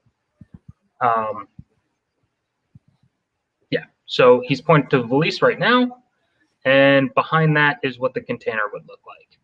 It just looks like a white fiberglass box. Now, what activates every life raft is a cylinder of compressed gas. Some manufacturers use compressed air, but most of us use a combination of carbon dioxide and nitrogen. The reason being is carbon dioxide is fairly inexpensive and it's very effective at what it does. The reason we put nitrogen in the cylinder is because carbon dioxide is a liquefied gas when it's at a certain temperature, so it will freeze, and the nitrogen prevents that from freezing when you actually pull the ripcord and activate the raft. Now, the container model, it requires a little bit more, I would say, intervention from you guys if, God forbid, you ever found yourself in a situation where you need to use your life raft. I would say 95% of container rafts that we see out there are housed in some kind of cradle assembly. Now, the raft is kept in that cradle with some kind of lashing strap that either has a quick release or maybe a pelican hook, something that's going to keep it inside that bracket so that if you're in rough seas, it doesn't fall out. You're also going to see some that have what's called a hydrostatic release. Now, with the hydrostatic release, it will automatically release your raft from its bracket so that you don't have to release the pelican hook. Now, the only caveat to that is that your raft has to be 4 to 10 feet underwater for that hydrostatic release to activate. So God forbid you're ever in a situation where you're sinking and you think you need your raft, your first priority is to get it out of the container, or I'm sorry, out of the cradle and into the water. You don't want to let the hydrostatic do its job. That is an absolute last resort. If it comes to it, it will work, it will do its job, but your number one priority is to get the raft in the water, activated, and make sure everyone's safe. Do we have, I know I just threw like a ton of information at you guys really quickly. So if there's any questions, feel free to just shoot them in the chat, and I'll stop my spiel and go over it with you. We've got about 5 people on the stream right now. So if any of you guys have any questions out there, drop them in at any point. Mike's going to keep going through his spiel here. And while he's doing that, I'm keeping a close eye on the comment section. So I'll tap him on the shoulder if you guys have any questions. So feel free to ask anything that you got. Okay. We actually offer 4 different models of our life raft. Each one kind of does something a little bit differently. You have, I would say, different grades or different steps. You have a coastal, a standard offshore, and then you have 2 additional offshore rafts. The 2 additionals have an ISO rating on them, which means they can be used for any kind of sailing regatta that you guys are doing, and they typically have a more robust equipment pack than what you see in a standard raft. One of those ISO rafts that we manufacture is also self-righting. So what that means is if you were to take a monster rogue wave and somehow that raft were to flip, you do not need to get out of the raft to flip it over. It would just right itself back to the proper position. Every raft is packed in a certain position inside its valise or its container so that it unrolls and operates and inflates the way it's supposed to. So all you need to do is go inside the raft. Now, that being said, anything can happen. Rafts can inflate upside down. They can flip before anyone gets a chance to board into it. And I'll tell you a little bit onto why that might happen. If you look at the raft behind Jesse's shoulder, you'll see these. You'll see 2 bright green. They look like bags hanging from the bottom of the raft. There's actually 4 of them, 1 on each corner, and those are called ballast. We call them ballast bags, and that's exactly what they do. They flood with water and they add ballast to your raft, and they add some stability. But the main reason is to prevent the raft from flipping over before anyone were to board inside the raft. One reason why a raft would ever inflate upside down is that those don't have time to fill with water before the raft flips. In the event that that does happen, there is what's called a righting strap on the very bottom of the raft, and there's a little pictogram on the bottom of the raft as well that shows you how to flip the raft back over. So you would basically stand on the cylinder of the raft, take the riding strap, pull it over yourself, and the raft will flip on top of you, which then does a flip in the water, and then everyone can board the raft from the proper position. Each raft that we manufacture has two buoyancy chambers. That's two tubes. Each tube is inflated independently. So if you were to somehow lose pressure, or there's a leak, or you guys sustain damage to the raft during inflation, you're always going to have enough buoyancy in that raft with one tube to support the full weight of whatever the capacity is. So if the raft behind Jesse is a 6-person, it can float 6 people on one of the 2 inflatable tubes. You'll also see on the raft behind him, I believe that is either an offshore or possibly one of our offshore ISO rafts. It has an inflatable boarding ramp in the front, right under where it says boarding. Now that ramp will be a little bit easier for anyone that's actually in the water to get into the life raft as opposed to a ladder. Most offshore rafts have something like that. Some manufacturers choose to use just a rigid platform or something like that, but we use an inflatable ramp. We feel it's a little bit easier for anyone coming from water to actually board through with the ramp as opposed to just like a rigid piece of fiberglass or something like that. The raft behind Jesse is an offshore, which means it's going to have some kind of insulation on the bottom. Depending on how far offshore you go in your boat, and I think a little bit more than that is where you guys typically boat out of. People in the Northeast where we are, you're probably going to want something with an inflatable floor if you're going out late season or earlier in the year. I'm sorry, an insulated floor if you're going out late season. Now, a coastal life raft, which is almost the exact same thing, will typically not have that kind of insulation because we're assuming that it's going to be used in coastal waters, which we consider anything within 50 miles from the shore.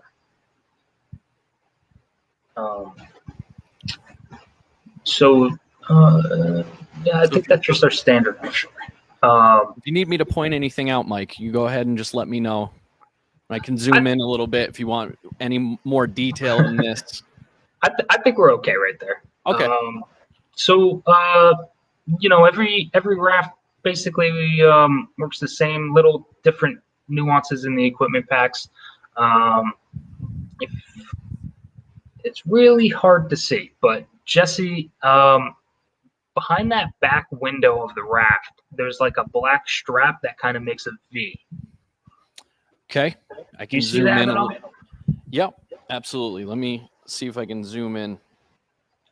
So right underneath the window, you see a black line that comes across. It's actually on both sides. It makes a V. And at the very peak of that V, on the inside of the raft is a collection tube and a plastic bag that acts as a rain catcher. So you have a freshwater supply in the event of the rain.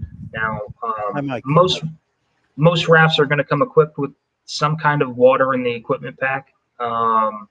If it doesn't, we always recommend that you guys, as boaters, obviously keep fresh water in your ditch bag, along with additional flares, your maybe a personal locator beacon, VHF radio, all that stuff in your ditch bag to supplement what's in your raft.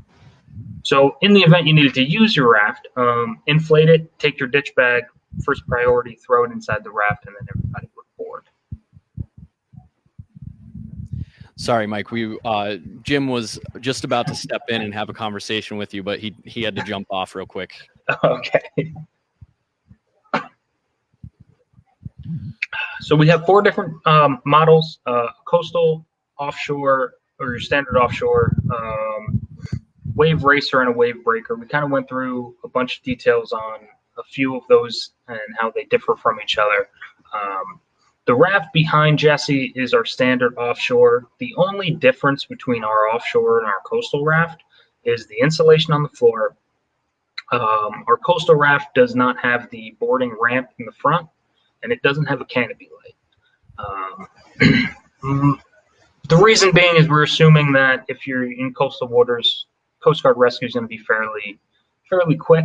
Probably not going to be out there multiple days, and typically speaking, it's more geared toward people in South Florida who have really warm water temperatures, or we actually sell a lot to individuals in the Northeast that are going fishing to canyon fishing, which is about 100 miles offshore from New Jersey. But the reason we feel comfortable selling a coastal raft to those guys is because once you get out there, it tends to be somewhat of a parking lot at the fishing area. So chances are you'd be rescued by another boater before Coast Guard has a chance to even leave the dock.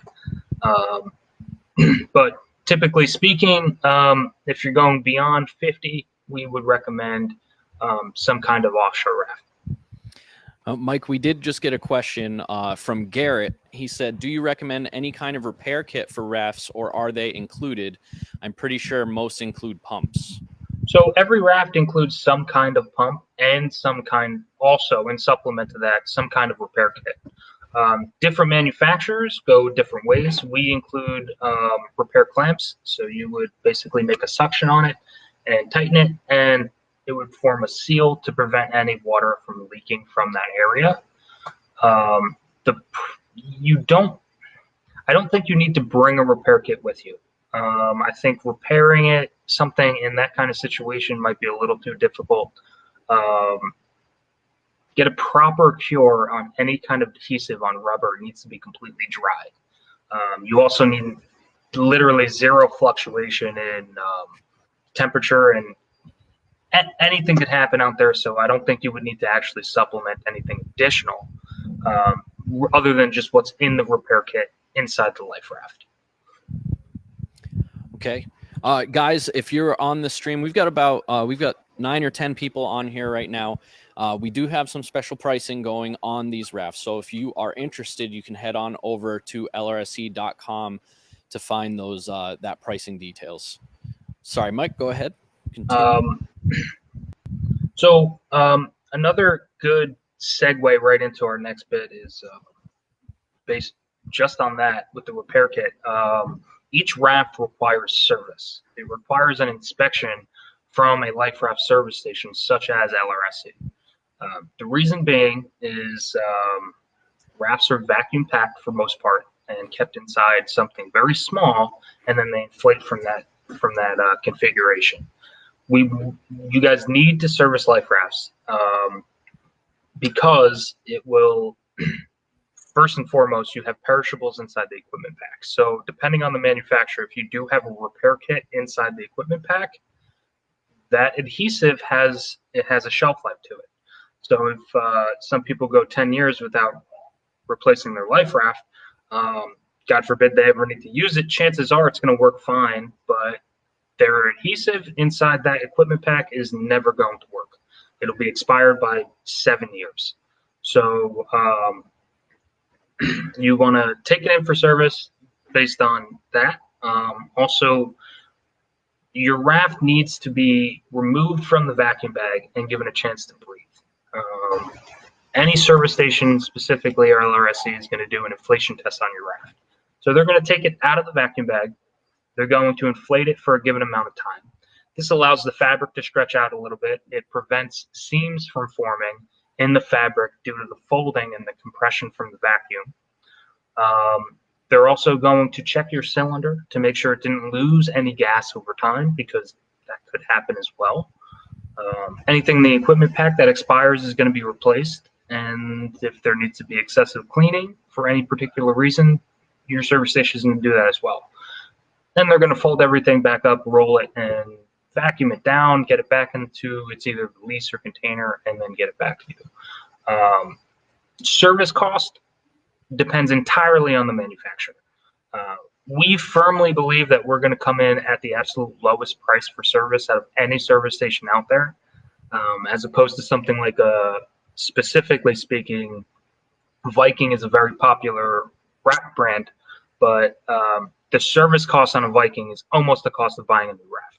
So it's the cost of ownership needs to be taken into consideration before you make this purchase, because there is a service cost to it. It should be done every 3 years, and you obviously want to take it to somewhere like LRSC or somewhere, if you guys are in Florida, somewhere locally to get the service done on it. And we believe that our Raft is probably going to come in half to 2/3 cheaper, or half to a third cheaper than basically every other manufacturer out there. Reason being, small company, startup. We are not greedy for charging any kind of service station for more than what they need to pay for spare parts or anything like that.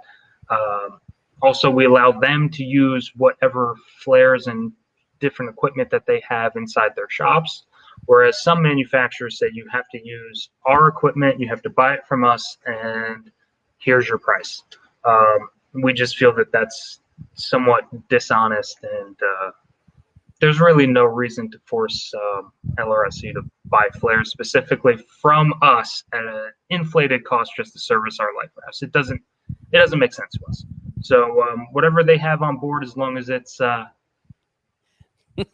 Coast Guard Solus approved, we'd be more than happy with it. And that's part of the reason why we think that our service cost is going to be significantly lower. Awesome. Well, is there any other details you want me to get? I mean, we have some, like I said, we have some special boat show pricing on the rafts. They can find those right over at lrsc.com. Do you guys have any other special promos going on right now that you want to throw out there?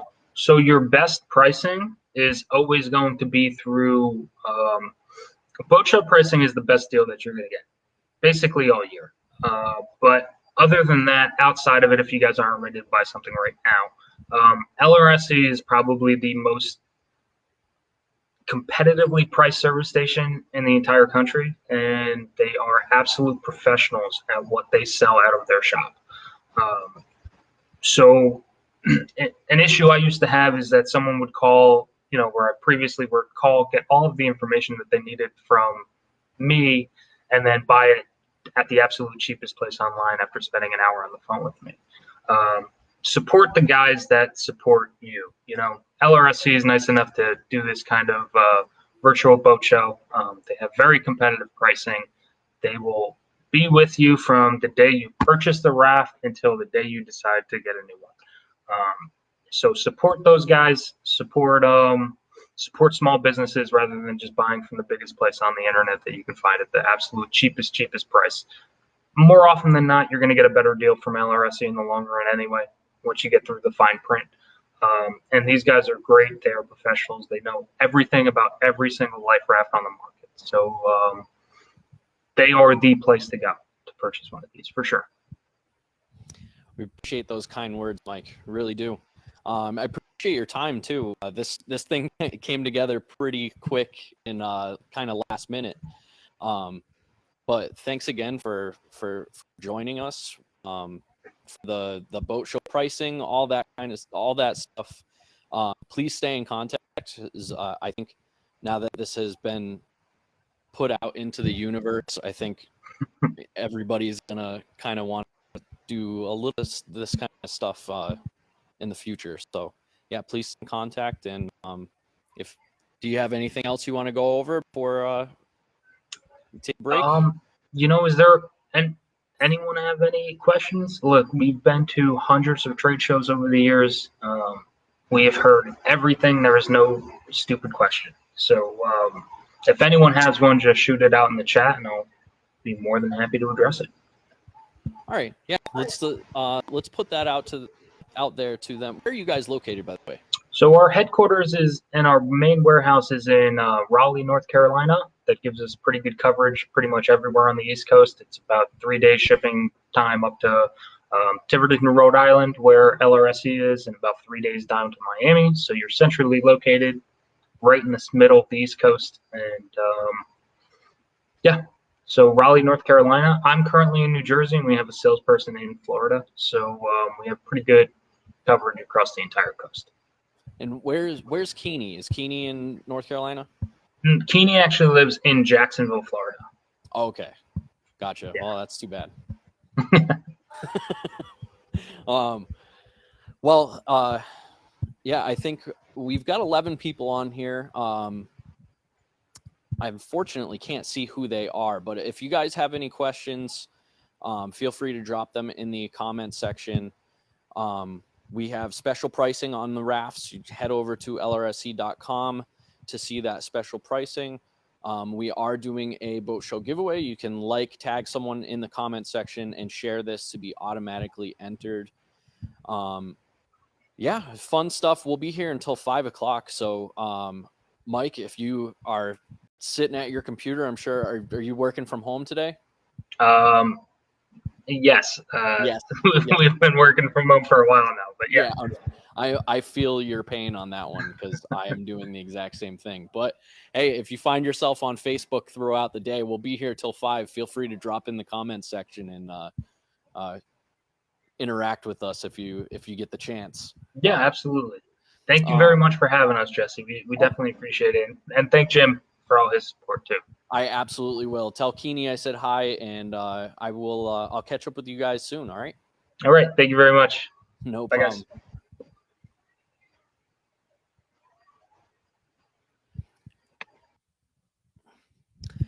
All right, you guys. That was Mike.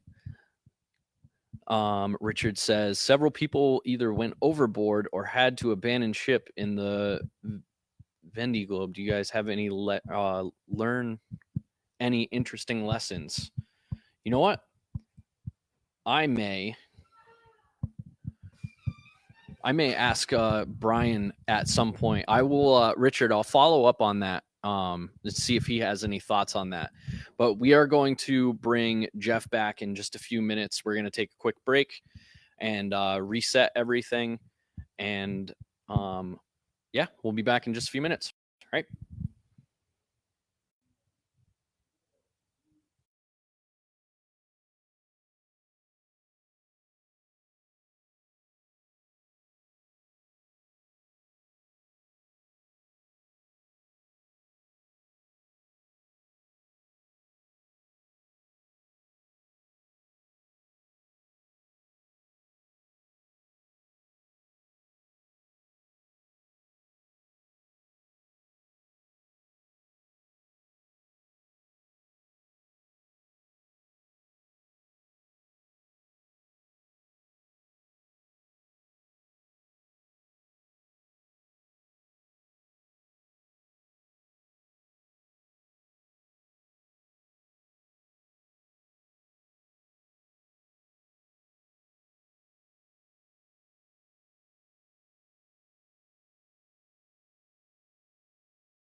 And we are back. I am here with Jeff, who, if you're still on the stream, you may have met earlier talking about some life rafts, but he is going to be going into the ACR line that we have here spread across the desk. He's really excited for this, so I don't want to stand in his way for too long, but I did want to embarrass him for just a second.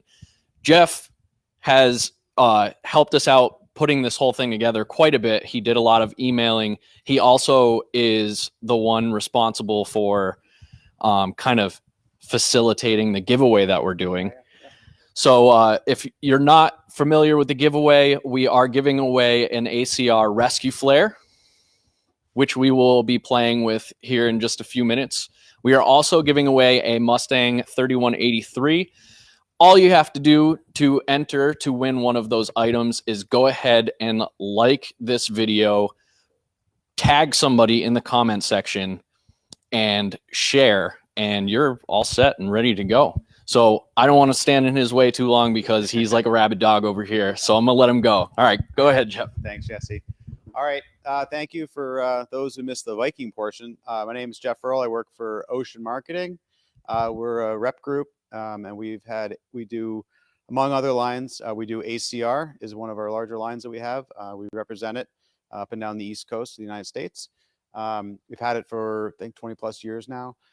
Any case, it's an exciting line. It's safety. And it's predominantly a safety line, obviously. It's very, very well known. ACR, as well as Ocean Signal, is owned by ACR. So I just want to go through some of the products kind of top to bottom. I know in the intro, I think Brian and Jesse went through some basics of EPIRBs, but I have the more specifics on these. So we'll start off with EPIRBs briefly. It's actually really nice. The line is tight on what's available as far as EPIRBs.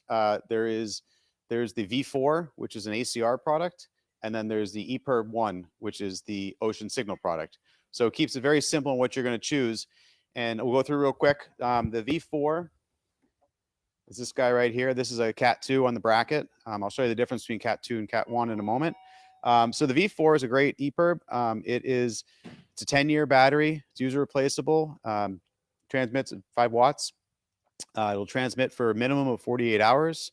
It's buoyant. It's water activated. It's got the tether cord on it. And you can obviously manual activate it or it'll be automatic. The 10-year battery is nice for some people that don't necessarily want to get them serviced, although it's recommended. LRSC, among a lot of other service stations for ACR up and down the East Coast, but LRSC is a great one to service it because, as I think Brian mentioned earlier, the difference between replacing a battery and the difference between actually servicing an EPIRB are two different things. You're going to set it up. They're going to set it off. They're going to get a printout. They're going to pressure test it. They're going to do a lot of things other than just replace the battery. So that's a consumer's choice, obviously, and this one does allow you to replace the battery by yourself if you like. Easy to test it. You can see on the front there's a test button. It's very simple. If you're actually going to activate it, you'd slide it across and fire off the activation. It's got some strobe lights on the top, and this would be the Cat 2 version. It's a nice, simple, flexible antenna on the top. Like I said, it's buoyant, it's compact, and the bracket, nice and robust. So you can mount that wherever you like in the boat. Being a Cat 2, this is something you're going to grab and put in your ditch bag. It is not going to release on its own. If you want, yeah. Richard, he said, what ACR, PLV, or MOB electronic device is best to include inside an inflatable vest or offshore? Yep. Well, we're going to go through that in a second, but I'll tell you quickly, and then I can circle back to it.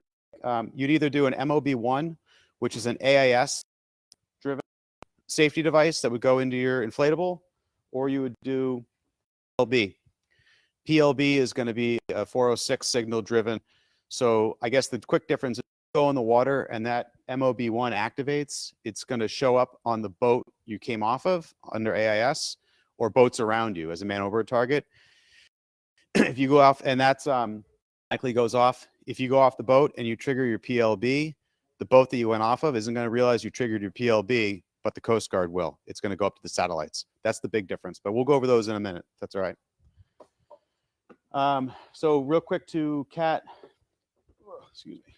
So this is going to be your Cat 1 bracket for an EPIRB. Inside this is the same ACR V4 global fix we have right here, but what you have inside this is you have a hydrostatic release.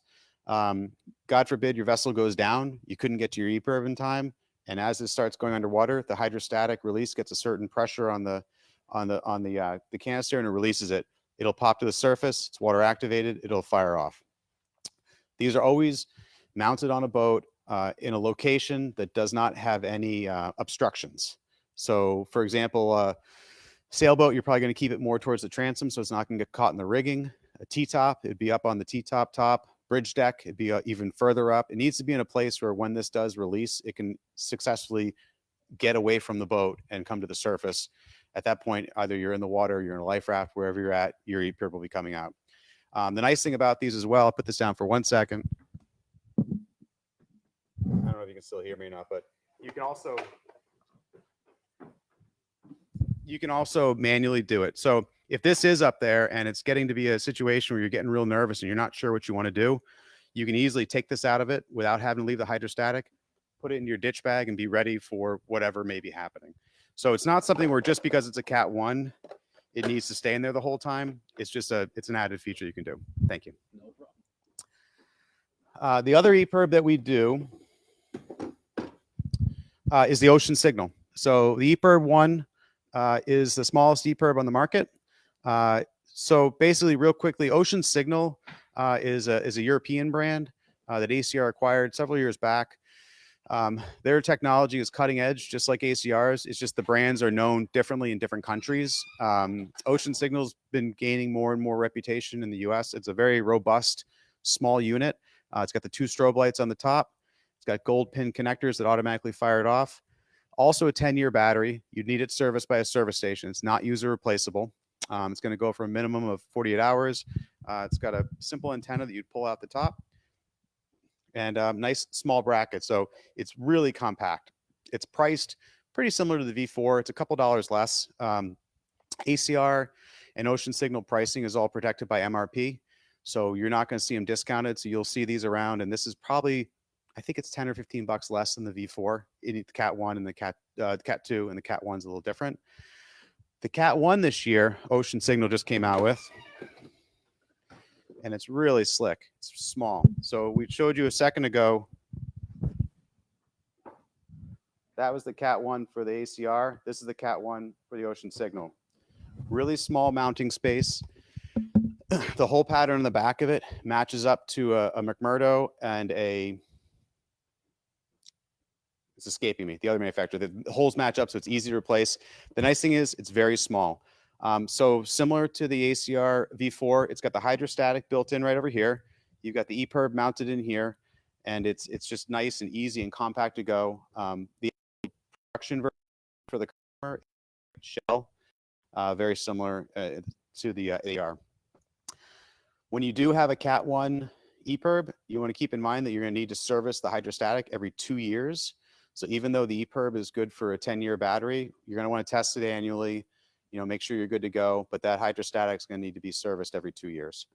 Like I said, the Ocean Signal, very compact. If you're looking for a small space to put it, and it's a nice robust unit. So it's become quite popular as time goes on, and it's priced really well alongside the V4. So the EPIRBs are pretty simple options. The one other thing about an EPIRB is we're about to go into the PLB. The PLB is going to be what we call a personal locator beacon. An EPIRB is really fixed to the boat. So when you get these things, there's no subscription cost. There's not an annual fee for anything for the safety side of it. You're basically going to go to the NOAA Gov and fill out your form that's going to talk about what your vessel is. So when an EPIRB goes off or a PLB goes off, they're on the same satellite network on a 406.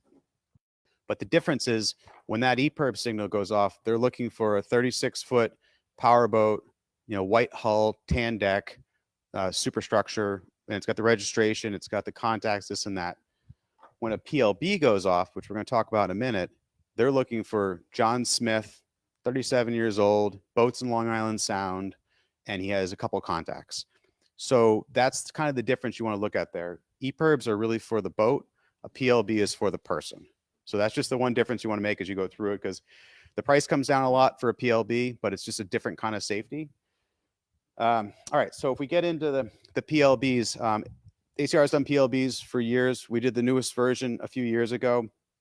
I think it came out 2 years ago now, about is when they got introduced. So there's PLB 400 and the 425. The big difference is this one's got a digital readout on it that tells you the message has been sent. But the simple thing about this is it's a 5-year battery. It's got a belt holster. It can easily go into a PFD, into a Mustang PFD. There's plenty of room to put in if you want that. You know, I have one for myself. I keep it in the boat bag. It goes on the boat with me when I'm boating in the summer. So it can go in multiple boats. It's not registered to a particular boat. It's to the person. More for shoreside stuff. It's very simple to activate. There's an antenna built in the side. You flick that, push that up. It shows you the red button there. You push that red button, and it's going to read the screen message sent. You're going to know it's been sent off. Visibility LED strobe, and it's got an infrared strobe. The infrared strobe is pretty important for this particular unit because an LED strobe is great. It's very common on a lot of safety devices. The infrared actually gives you search and rescue. If they're using FLIR or any kind of night vision, they're going to see that. So it makes a big difference for looking for it. It's a 5-year battery, not user replaceable. You're going to need to take it to your service station, such as LRSC. They'll inspect it, they'll fire it off, they'll test it, do the gasket, battery, all that kind of stuff. Yeah. And they'll make sure it's good to go, and they'll give you a fresh inspection sticker, and you're ready. There's a couple different versions. This is the 425, which has the vision window in it. There's also, we call the 400. It doesn't have the digital window in it, so it's a couple dollars, it's a few dollars less expensive. This one's got a runtime of a minimum of 24 hours.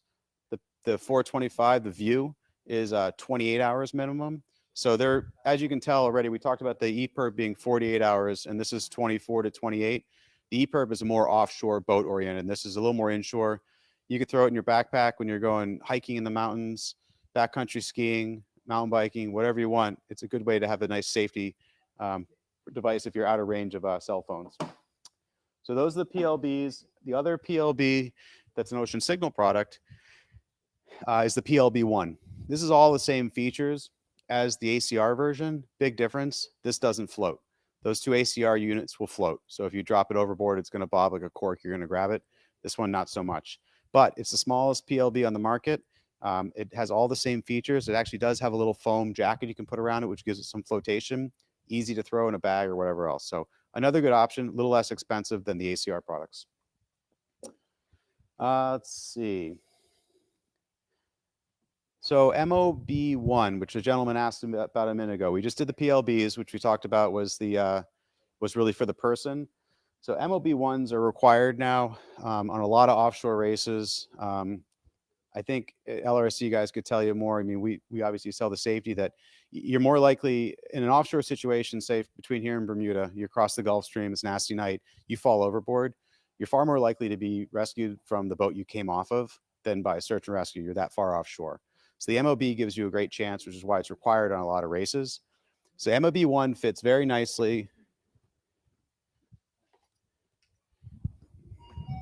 So for example, this Mustang 3183, it would fit right in here and connect to the manual breather tube on the side. So it would be inside here. You wouldn't even know about it.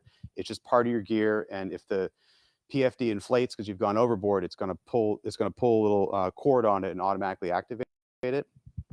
What it does is it's a 7-year battery in it. You program the MMSI that will come off of the boat you're on.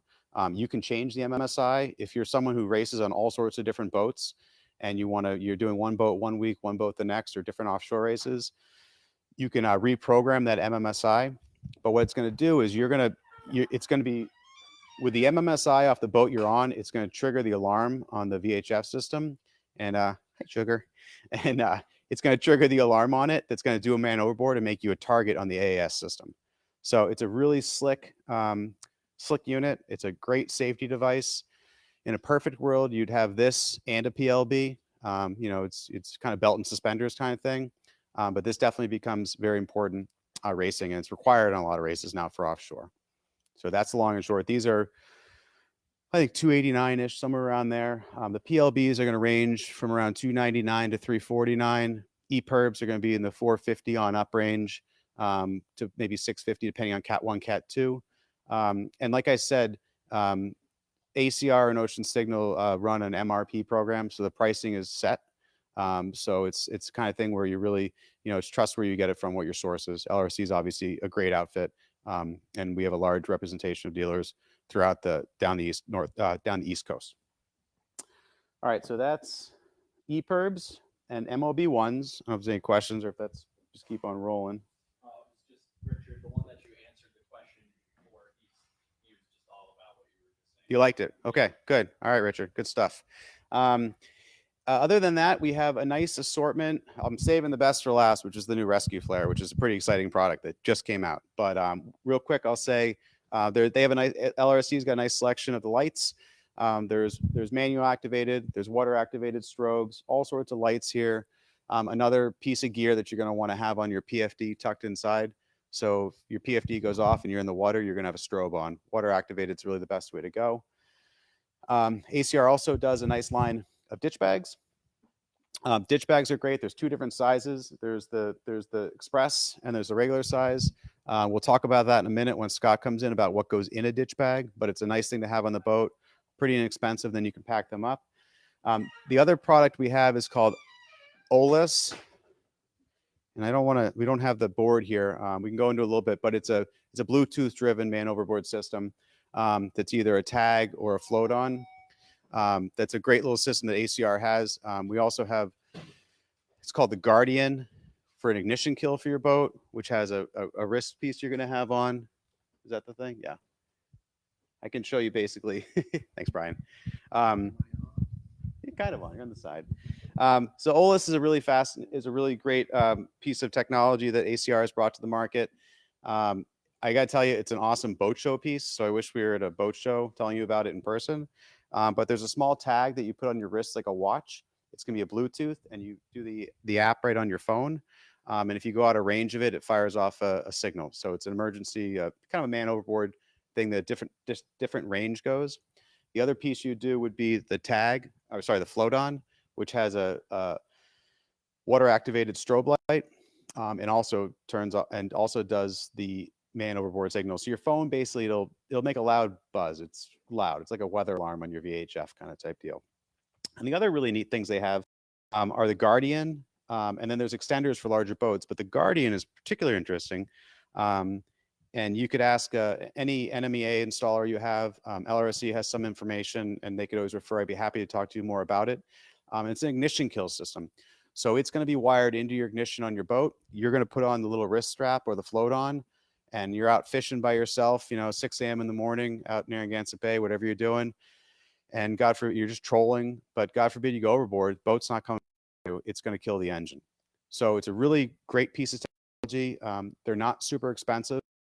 You may want to have it professionally installed. That's up to you and how handy you are. But the Guardian is a fantastic product. And then you get these to go with it. So that's actually become more and more popular as time's been going on and the product's been getting out there. So that's kind of the OLIS products. And the last one I'll go through for ACR is going to be the new Rescue Flare. So this is pretty exciting. This has been in the works for a couple of years. ACR already makes what's called an SM3. If you're a commercial guy, you may know about it. It would connect to a throw buoy. So a buoy goes overboard and you have an SM3 light. Then when you flip it over, it goes off. So what they did was, this is your new Rescue Flare. So you can see it's small size. It runs on 2 C-cell batteries. It's going to flash SOS. So it's obviously very bright. It'll leave a spot in your vision for sure. Awesome product. Super small, compact, easy to fit. Easy to fit in your ditch bag. In addition to the flare that comes in the package, obviously you got to get your own batteries. It's something you're going to want to replace annually, similar to the smoke detectors in your home. Every year at the season begins, put 2 C-cell batteries in. It's cheap insurance to make sure they're good to go. It's also going to come with a day signal flag. So it covers both requirements for a day signal and a night signal. And it runs for about 20 hours or longer at 75 candela. So it meets all the Coast Guard requirements. It actually exceeds it. It's 3 times longer. There's some competitors out in the market, and this will exceed it and run for far longer than them. Flame resistant, oil resistant, all that. Floats. It floats right side up. It's got a tether on it, and it does meet. I brought this out to make sure I got it right.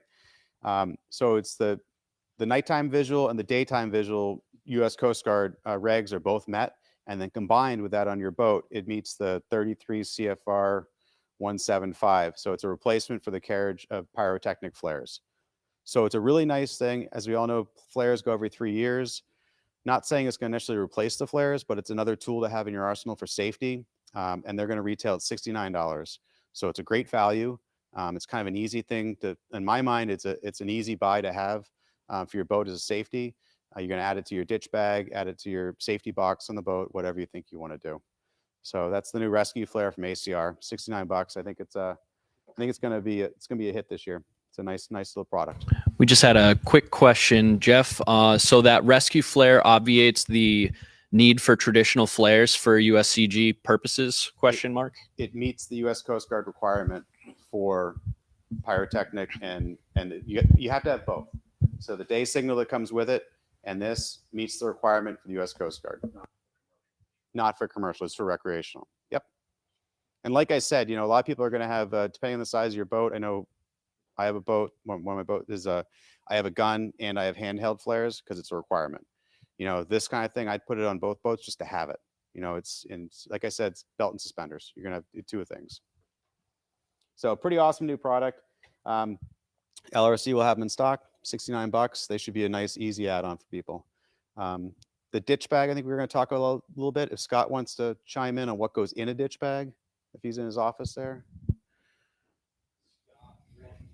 Yep. All right.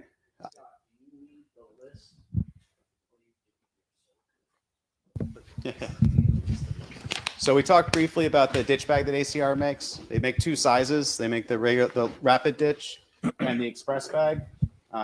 Scott will tell you a little bit more about kind of what goes in them, but a nice simple bag. You obviously can put the EPIRB on the side, and this is the bag you're kind of put together as you're potentially abandoning ship or having it ready to abandon ship. So I'll let Scott talk about what goes in it. Yeah. So originally we had we would sell the bag, and then we'd have the customer come in and pick and choose what they wanted for their ditch bag items.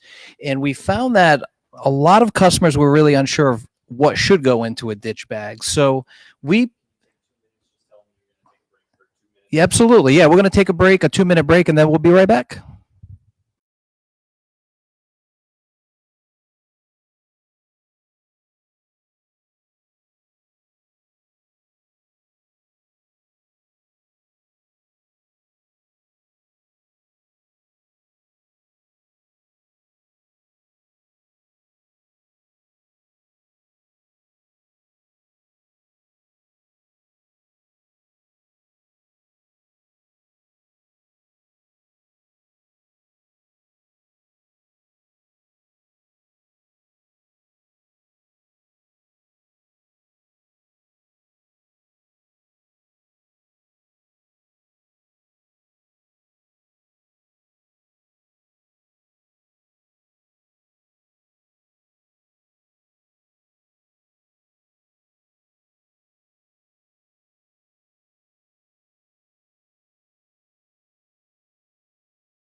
All right, we're back.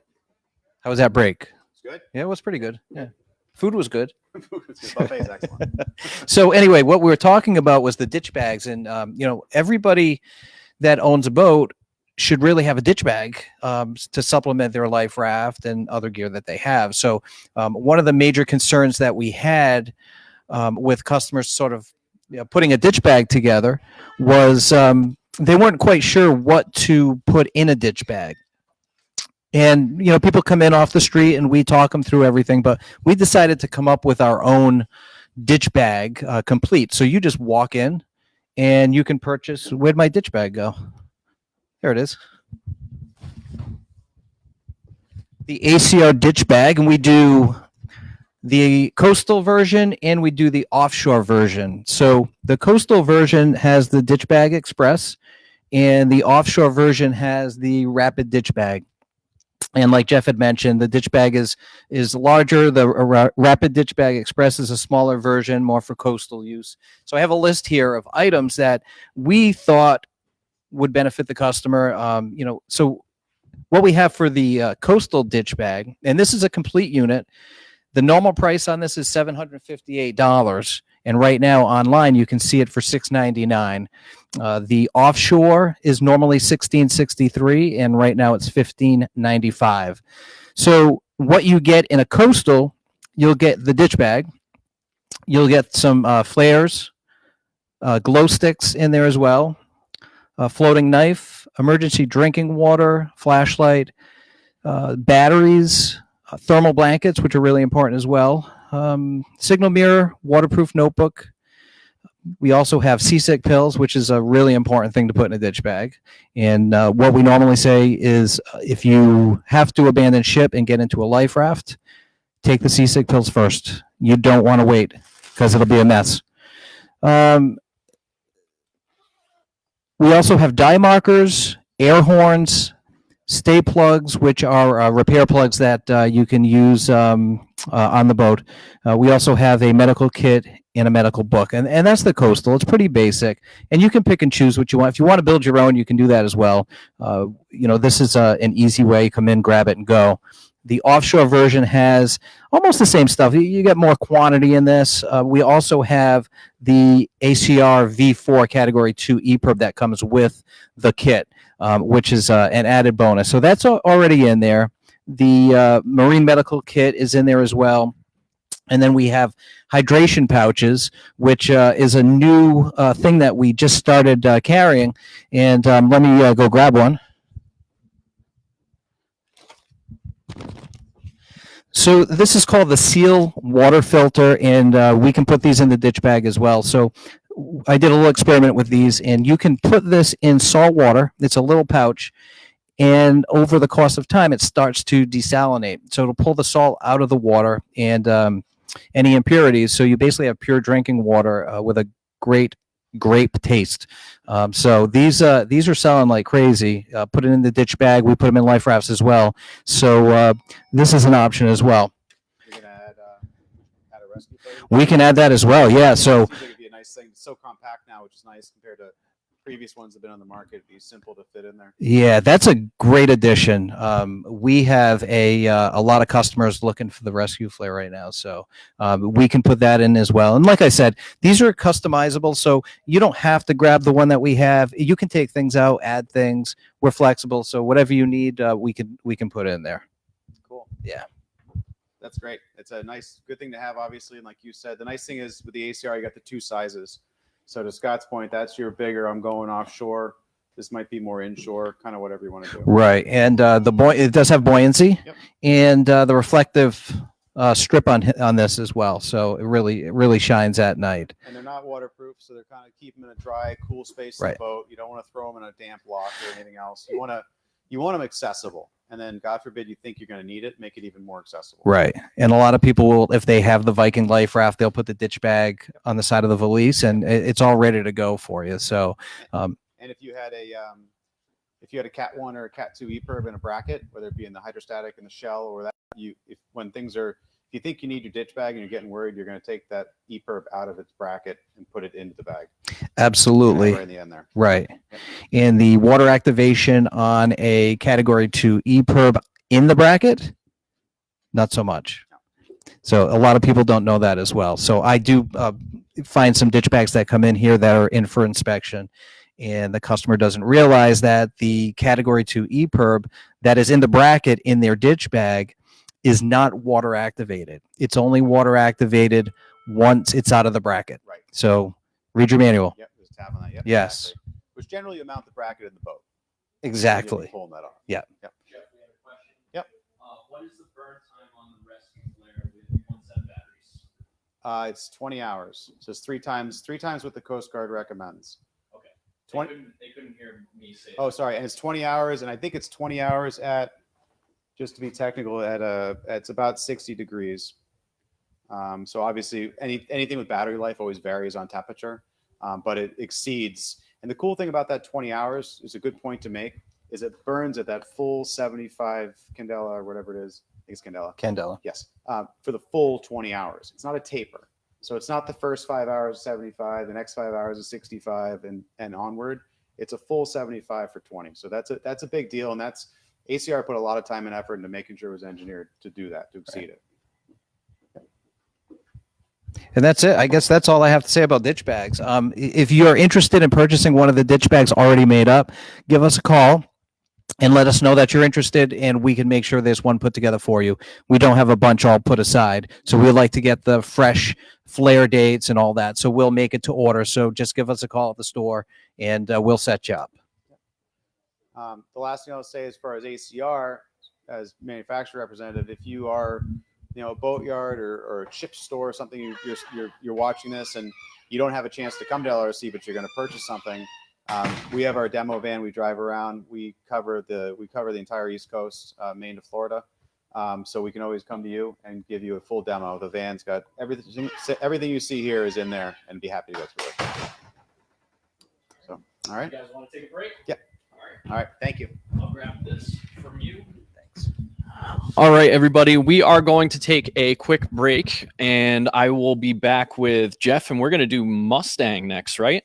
So if you are watching this right now and you are interested in some Mustang products, you can either come back in just a few minutes or stick with us because that's what we're going over. So if you're interested in the giveaway, we are giving away a Mustang 3183. If you want to enter in that, go ahead, like this video, tag somebody in the comments, and share it, and you will be automatically entered to win either that ACR rescue flare that they spent some time talking about or a Mustang 3183. And with that, we will be back in just a few minutes to talk about some Mustang products.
And we are back.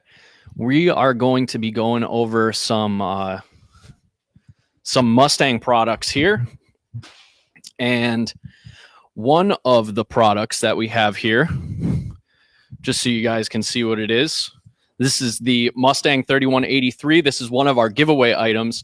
If you're interested in entering in the giveaway, all you have to do is like this video, tag someone in the comments, and share the video, and you will be automatically entered. We'll be doing that drawing later on in the show, about 4:45-ish time frame. But as we go through this, one of the fun things that we're going to do, just to show you guys this thing in action, we're actually going to set this guy off and then repack it so you can see everything you can expect when you win one of these. But I'm going to get out of Jeff's way. Unless, do you want me to hang out with you? Maybe I can have some It's up to you. I'm Yeah. going to go through it. Yeah, definitely. We can go back and forth on it for sure. Yeah, no worries. So for those of you who may have missed my previous versions of Viking Life Rafts and ACR, I'm Jeff Earl, Motion Marketing. We also represent Mustang Survival. We've been doing Mustang for over 25 years. We cover Mustang Survival from Maine to Florida and down into Texas area down in there in Alabama. So Mustang Survival, just a quick background on the brand. They're world renowned. They're known for their quality, their safety. They're based out of BC. Canadian company. They've always been known for safety in float coats and inflatables. They pretty much developed the inflatable membranes very early on. They are basically the main supplier for the U.S. Coast Guard, U.S. Navy. We do tons of law enforcement, municipalities, and then all that technology. The cool thing is really trickles down to your everyday user, whether you be a competitive offshore racer, you're just going out on the bay for the day, you got a kayak, a sup, you're paddling, just picked up a new line for paddling stuff. So we have a really broad range. I could probably spend the rest of the day, but I won't. We'll go through kind of the highlights. So long story short, it's an awesome brand, very well developed. Everything they make is Coast Guard approved. It's always something to keep in mind when you're buying a PFD. Not all manufacturers have everything Coast Guard approved. They may have it as a buoyancy aid, which would be a Euro approval, which is not valid to the Coast Guard. So it's always something to keep in mind. We're all Coast Guard approved. We go from Type 5 to Type 3, and then we also have harmonized, which I'll talk about a little bit, which is relatively new in the last couple of years. It's a new version of approval, which basically covers you in Canada and the US, hence Harmony. So it basically means you don't need a Canadian life jacket and a US life jacket. You can use them in both countries. It's effective naming. Yeah, so it's harmonization, and we're getting there. They're slowly going through more and more of the line as time goes on. So I want to start with a couple things that are new, and we'll kind of just work through the line and get up to the higher end stuff and the hydrostatics. Okay. So the MIT 70, this was new last year. It's a simple horseshoe style PFD. Nice thing about it is it's 15 and a half pounds of buoyancy. You can get this in automatic or you can do a manual. It comes in a couple different colors. There's blue, red, there's gray. The nice thing about it is it's very simple, secure. It's a universal fit. 15 and a half pounds of buoyancy is enough to float you. Buoyancy generally in life jackets goes anywhere from about 15 and a half up to 38. So it's on the lower side. It's harmonized at level 70. So harmonization, I'll go through real quickly, is going to be a level 70, a level 100, and I think they're going to have a level 150 at some point. Right now, the only ones out there are level 70, which is a 15 and a half, 15.7 buoyancy. Level 100 will be next, and that's 28 pounds of buoyancy, but it hasn't quite got across the finish line as far as I know. So the 70 is an awesome piece. The manual product is $110 a retail, so it's a really affordable way to get in and honestly get away from a clunky orange U.S. Coast Guard foam block vest that you may have. They're very comfortable to wear all day. One of the things that Mustang really engineers and prides itself on is, if it's not comfortable, you're not going to wear it. Right. It's as simple as that. And it goes for a lot of things. So it's, for your life jacket, if it's not comfortable and you're not going to wear it, it's going to do you no good. Life jacket is useless in the locker on the boat. So you really need to wear it. So the 70 is awesome. The automatic version is what's called a Halkey Roberts. There's two different versions of inflation. There's the hammer and there's a Halkey Roberts. Halkey Roberts is going to be like a pill bobbin style. So it dissolves. So when you go in the water, pill dissolves, it fires it off, it automatically inflates. The hammer, which I'll show you a little bit later, is a hydrostatic, similar to what we've been talking about on the life rafts and on the ACR and this and that, where it deploys on water pressure. All Mustang products have a manual inflator built right into it. So you could manually inflate it if for some reason the mechanism failed, or if you let air out by accident, you want to add some more in, you can add and subtract through the manual. So so that's kind of the entry level, 110 for the manual and about 135 for the automatic. So what's the recommended use case for this? Who would this be best for? Day boating. Day boating? Yeah, it's day on the bay, inshore. So my daughter is 12 years old. She's been sailing for about 5 years now. She's jumping up to the 420 ranges right now. Would this be something that's good for her?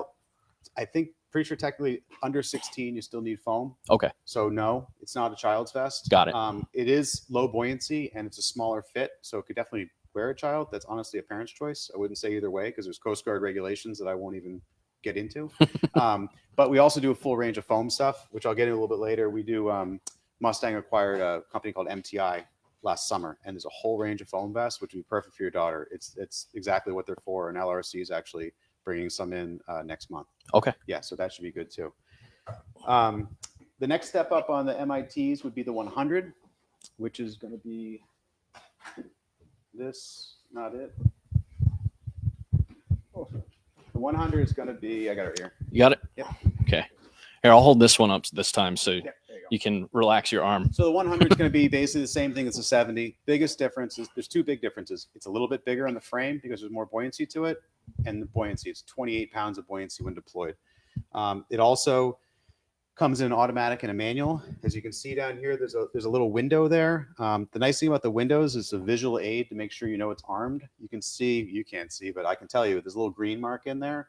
Means you're good to go. If that's red, it means it's been fired off and it's actually not going to inflate if you pull the T-handle. So the MIT 100, they start around 135 to 165, manual and automatic. Basically, it's more buoyancy, which is a nice thing if you want that, or a little bigger on the frame. So. Is there a rule of thumb as far as the buoyancy goes, as far as the person? Not really. It's kind of the activity. I mean, if you're a really big guy or gal, you probably want some more buoyancy, but you're also inherently buoyant as a human, depending how you're built. I mean, if you're super lean and mean, you don't have much built-in buoyancy. Mm-hmm. So it's a lot of it's what you're comfortable with. It's what might be required for what you're doing. Whether it be water sports or kayaking or offshore racing, you're going to get into D rings and stuff like that. You're going to have more high visibility. It's going to have reflectors on it. It kind of all goes up the range as you go through it. So Got it. It's kind of a personal choice. And then there's obviously Coast Guard regulations for types. And you want to look at that, whether it be harmonized or the types that you need. Got it. So that's 100. Nice vest, very simple. Also a Halky Roberts, so it's a pill or a bobbin style, if you will. The next one after that, which is a pretty exciting one. This is called the Chimera. And actually, Jesse, I'll have you hold this. Yep. So this one's gotten real popular the last few years. It's been out for I think about 3 years now. It might be our 4th season with it. It's called it's a dual flotation. So it's foam, and it's also air. So you got 7.5 pounds of foam, 12.5 of when you fill it, whether it be manual or with the CO2. So the nice thing is it's a great paddling vest, very low profile, universal fit, so it's not sized. Nice thing about the ones I've been showing you thus far is they're all universally sized, so you can just cinch them in any way you want it. So it's a good fit. It gives you a lot of movement here. And basically down here on the side here, there's a silver handle. You pull that, it would inflate it, or you literally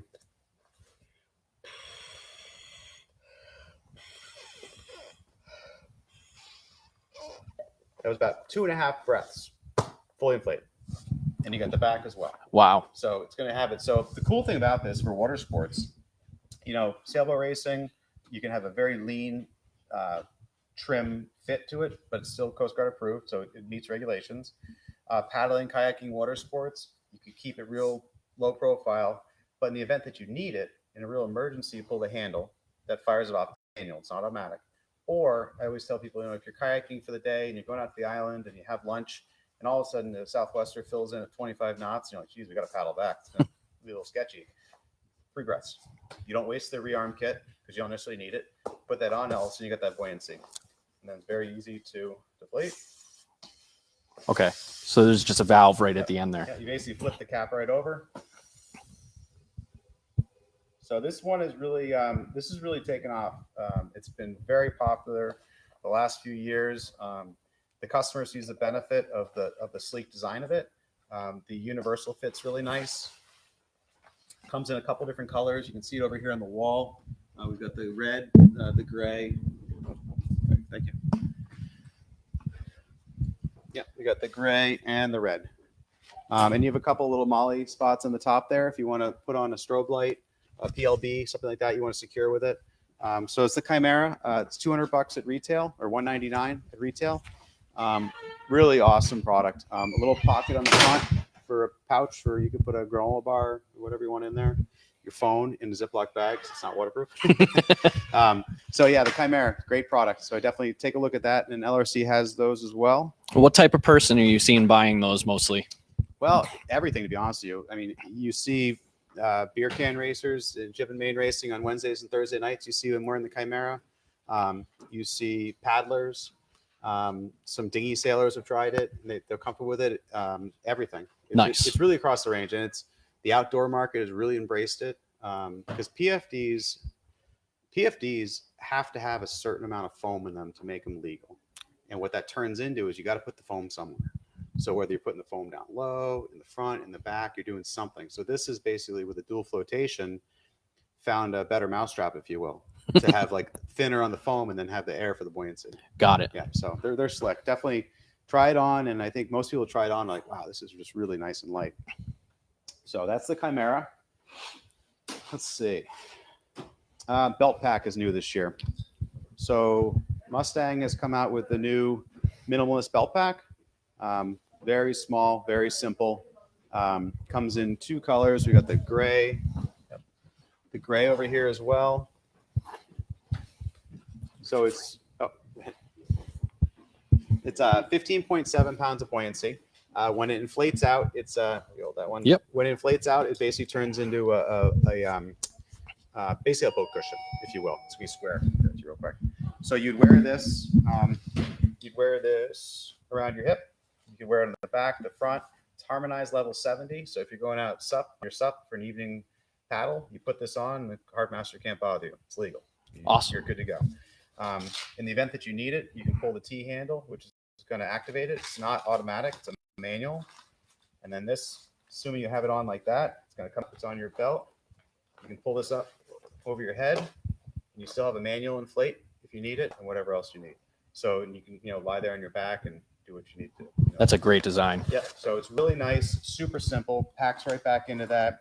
There's a couple loops here on the sides because it is minimalist. There's not a lot of room in there for a snack, but you could like hook on a little bag that might have a phone in it or whatever else you want to have with you. So these are $99 at retail. So really good value. Yeah, absolutely. And it's also kind of like I said a minute ago, it's taking, the military Mustang, if you will, and the government stuff, and it's all trickling down to these awesome rec products that they'll have here too. And I'll show you some more of those in a minute. And eventually we'll have the hovercrafts that the aliens left for us. Exactly.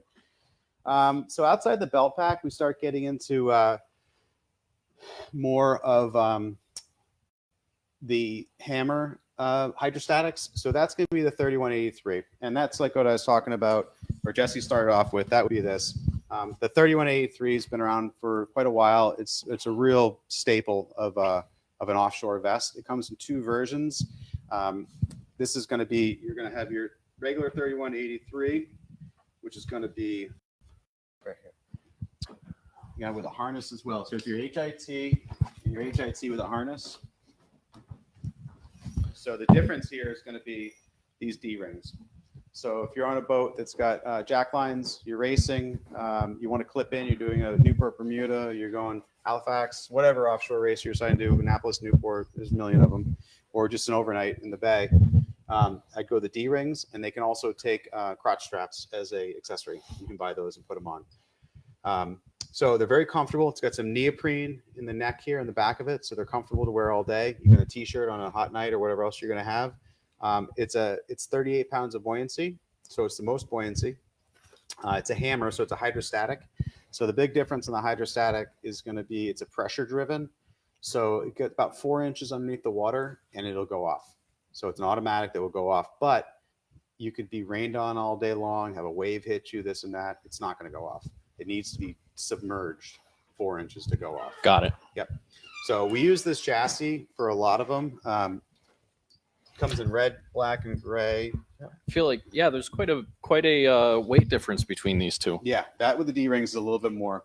And then we also do, for example, over here, I'll grab this one. We do a lot of commercial industrial products. This right here is our work vest. It's basically the same chassis, but turned into a work vest with a smooth finish, working waterfront, industrial, got a back flap on it with some high vis, very popular vest, all built on the same technology. That's awesome. So is there any other chassis kind of built off of this this format that you have available? There's a bunch of law enforcement ones we do. Okay. The same style we do for various law enforcements and some municipality. Harbor masters, if you're in your local harbor, they probably bring Mustang. And on the back flap, for example, they have a version. It'll say harbor master. It'll say police, whatever it is. So you'll see them around. It's funny. Once you start looking, you're like, oh, You're just everywhere. It's everywhere. Yeah. Yeah. So we'll fire this one off in a second. I wanted to show you a couple other ones. Okay. This right here is the Elite 28. It's a really nice vest. As you can see, very minimalist. It's a 28 pounds of buoyancy. It's got a large back flap on it. It was actually originally designed with an emphasis towards bass boat fishing, so high speed. Because when you have it on, it's a very sleek fit. Meant to go high speed and not have a lot of excess flapping around. So also a hydrostatic. It's a hammer system. It's $239. Super comfortable, all day wear. A lot of these big high performance center consoles these days, this got that where they're going fast to get to the fishing grounds. You know, this would be something good to have on to get there, go fishing, and have it on going back and forth. Nice. Yep. So it's another in the range. The other product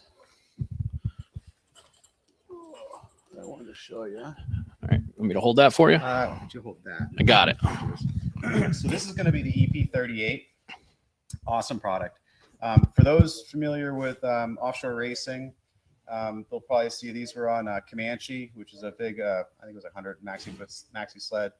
Rambler. A lot of these big boats, it was engineered for them to go with all the EP system they had as an awesome offshore vest.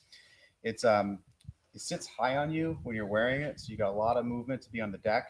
It's 38 pounds of buoyancy. It's got a spray hood, so it meets a lot of offshore regulations where when it goes off, it's actually got a hood you pull over your head, so you're shielded a bit. Lots of adjustments on the side. You got the crotch straps built in. See the back where that comes out, and easy to pack back again. That would be the spray hood there. So the EP38 is a really nice offshore vest. I think anybody I've worn it at boat shows just around, I haven't personally worn it offshore, but the feedback we get is unbelievable. Very comfortable, very secure. It's an over the head fit. So you pull it over and you basically on, you're good to go. This is basically what everybody, I went to a fishing partnership training a couple of months ago, and basically everybody was wearing this at that. Yep. Now this was developed for the offshore racer. It's really a step above. It doesn't have a light that comes with it. Part of the thought process is the consumer wants to pick their own light. So I obviously would recommend an ACR. Nice selection back there. But you put an ACR light in it. Nice thing too is there's plenty of room to put your MOB1, which you're going to want to have for offshore racing. So you have your MOB as well. So a lot of good things. So the EP38 is pretty awesome. If you're doing, any offshore racing, 3183 or 84, the HIT is a great choice. 84 with the harness. This also has a soft point buckle for the harness, which is nice. And this it'd be one or the other. This is definitely a bit of a step up. It's a little bit more ergonomic as far as wearing it. There you go. Yep. So those are the vests there. So yeah, let's go through it all, and then we'll fire that off at the end because we're gonna do a repack on it. So As you can see behind Jesse here, we have a lot of industrial products. You know, if you're watching this, you may just be a boater, sailor, but if you're doing any kind of industrial waterfront work, there's a lot of choices that Mustang has. If you'll see anybody working near the water on tugs and barges and everything else, they're going to have a certain amount of foam on.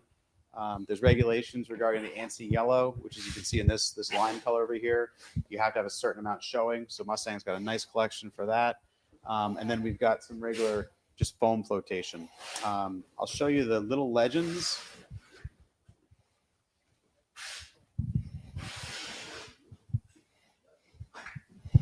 So as far as foam goes, Want me to hold something? yeah, There you go. So as far as foam goes, Mustang's got a lot of industrial vests, obviously, like I've shown you. Everything else is more or less inflatable, except for the dual flotation, the Chimera. We've always had a really strong children's vest. This is called the Little Legends.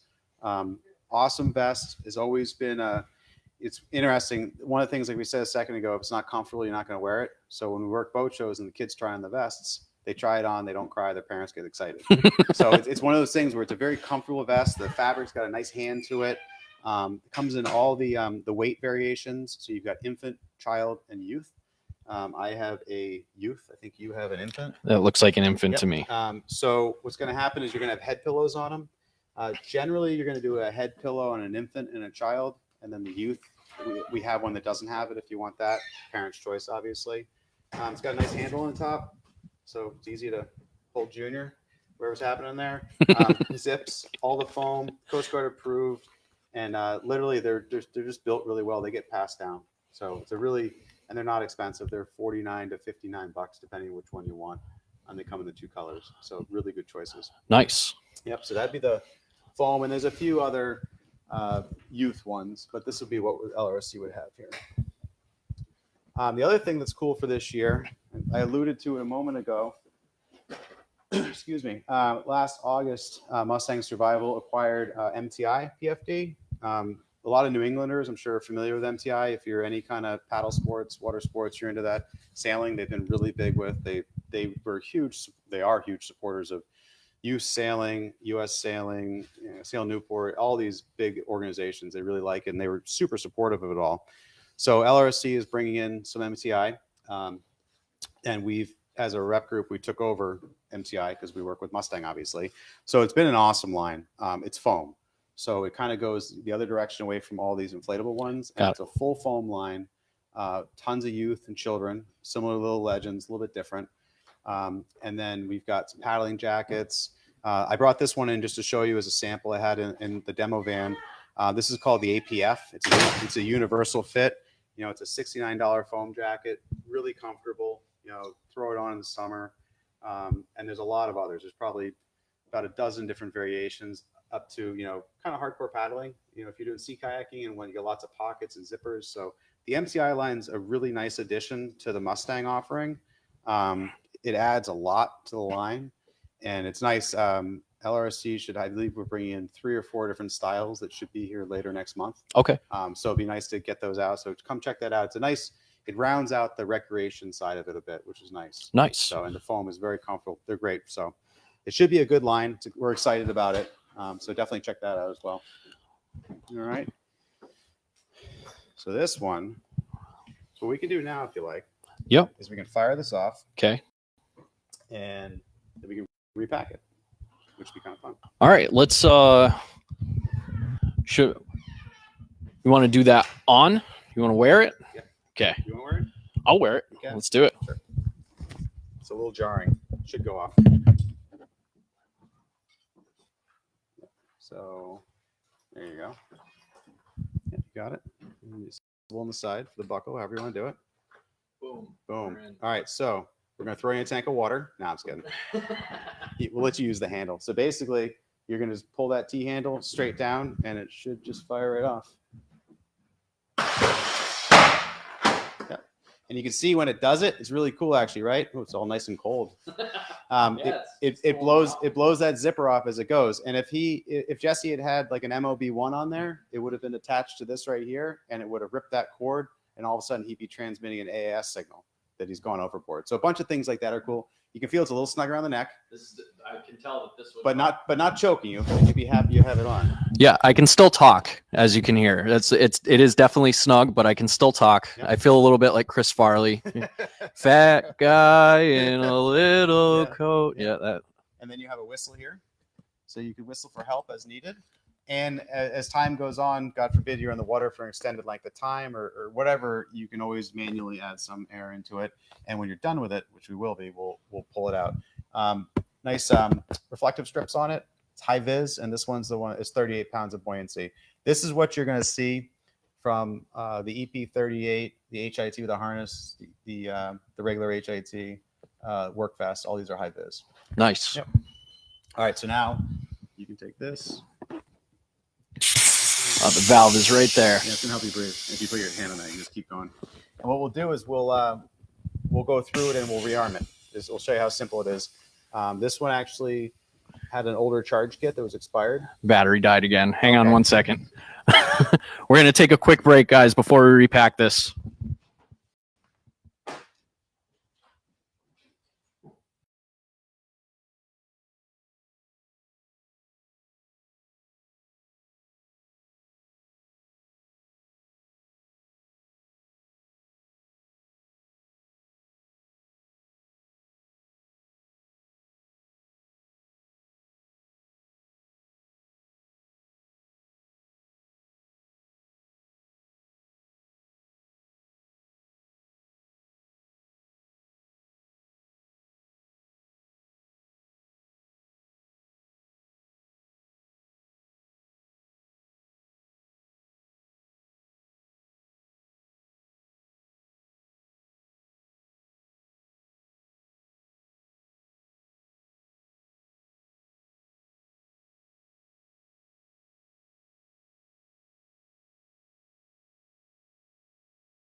And we're back. Had to change out a battery real quick. All right, so that was fun. Jesse got to enjoy 38 pounds of buoyancy, inflating rapidly around him. Yep. So it was good. So now what we're going to do is we're actually going to repack it. Rearm kits for any Mustang survival product. there's variations of them. LRC carries them all. They all have they don't all have slightly different ones. Some are the same, but there's probably half dozen, 8 different ones. So you don't want to buy a fresh kit. So depending on the kits, you're either going to replace your bobbin, which is just the Hulky Roberts, which is really relatively simple. Swap out the bobbin, check for any corrosion, you're good to go. With a hammer style like the one we just fired off, that's a one-use deal. So the entire firing mechanism that we just used is trash, or throw it away. It's over. The one we used actually was dated 2020, so it was actually technically expired. It's a sample I've had for a while. So we fired it off, which is kind of good. Now, the neat thing about it to think about, we always tell people, is when it is expired, it's a great idea to fire it off, and it's an even better idea if it's a pool nearby to jump in the pool and let it activate, because it's, you know, we talked about it a little bit earlier, the different topic, you know, it's, you want to see how your gear works before you need your gear in a stressful situation. So it's kind of a good thing to do. So we always recommend it that when it's dated, they go on a 5-year cycle. This one we're going to put in here is a 2024 that I had. Most of the ones here are 2025 now. But it's usually a 5-year dated cycle on it. It's a full calendar year. And like I said, when it's expired, doesn't mean it's not going to work, but it does mean that it's no longer technically Coast Guard legal because it's expired, and just fire it off. It's kind of fun to do, and it's good to get used to it. So, so we're going to do now. All right. I'm going to hop actually. Oh, you're going to need me to hold the mic for you, aren't you? No, probably not. Danton, we need your assistance. Come on over here, buddy. Can I go like that? Ooh, what happened here? No, we're not even on. They've got audio, Oh, okay. but as far as the video goes, I don't know why this battery that I just changed is still dead. But here, let's try this.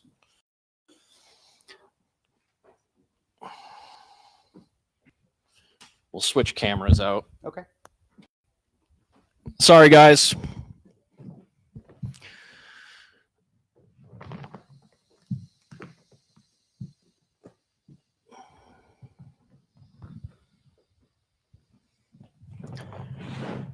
There we go. It's not going to be, we might want to pull it up just a little bit closer. There we go. And then I will hold your mic for you. All right. Awesome. Here you go. Okay. So we have a rearm kit here for a HIT. This, I believe this is our 7214. It's a pretty common rearm for this particular product. So it comes with a new cartridge, new cylinder, comes with a new hammer to fire it off, and it comes with this little key right here, which is what's going to help us remove the old one to put in the fresh one. So what you do first is you want to find a flat, dry, clean, dry table. When you do fire it off like we just did, if you were doing it at home and you were going to let it sit, I would fire it off. I wouldn't let any air out of it. I'd put it in the corner. I'd come back the next day and make sure it's still nice and firm. That way you can do your own little leak down. And if it's flat the next day for some reason, the membrane is somehow damaged. So it's a good idea to let it sit for a while, for a day, and see how it goes. When you go to change it out, you're basically going to turn this inside out. So this is where we saw the mechanism. It's hard for you to see, but now this little window here is red, whereas the brand new one is green.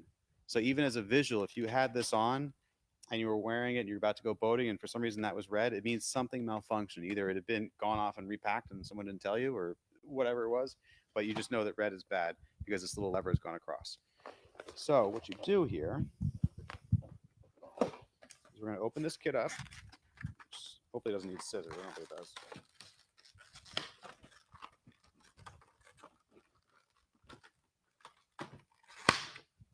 We're going to grab this little key. And there's, by the way, there are instructions. I don't think there was instructions in my kit here for some reason, but there generally are instructions on it on how you do it. But basically, take this little key here. You can put it into here. You can rotate that around, and that's going to release the mechanism. Now, I tell you from personal experience, don't use a screwdriver, don't use a fork, don't use a butter knife. I was trying to do one once because I didn't have the key.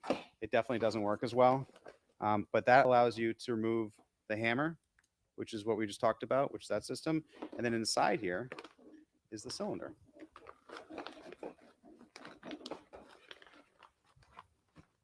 Which we're going to take out. There we go. So that's what fired off. As you can see, you've got a red mark on it. So even if you had your new one here that you were about to rearm your kit with, and if it was red, then for some reason your rearm kit would be defective, and you wouldn't want to put that in. It's not going to work. So this one's red because it's been fired off. This one's green because it's new. So, and as you can see on it, there's actually a really nice diagram right on the vest that shows you the orientation of where things are going to go. You can see the hammer where it just came off. So it's going to be oriented because we're going to actually click it together to get it back on again. But at this point, you want to get all the air out. Because what you want to do is once this is ready to go, you want to have all the air out, get your new hammer in so you can flip it over and repack it and get the zippers reset. Okay. And your mechanism here.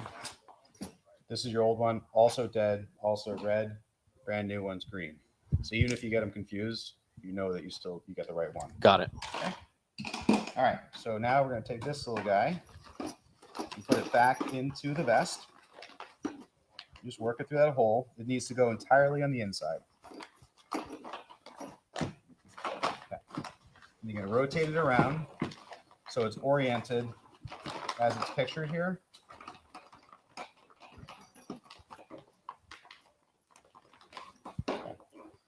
Have that right there.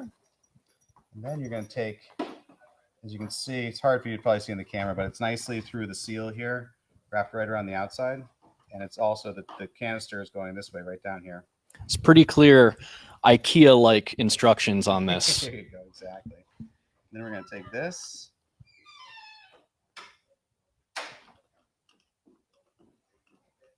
This goes flat on it. And what you do is, oops, so it's going to actually, when it's on, it's going to be on a little bit of a, it only goes on one way. And then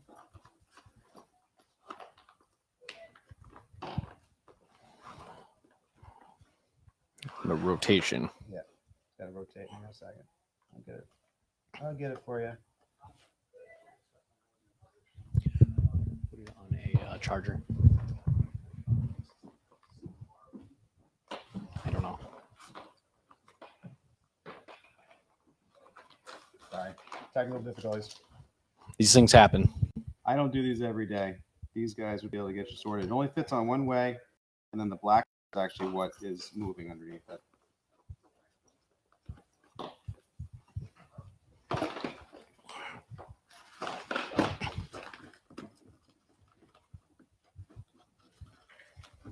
Sorry.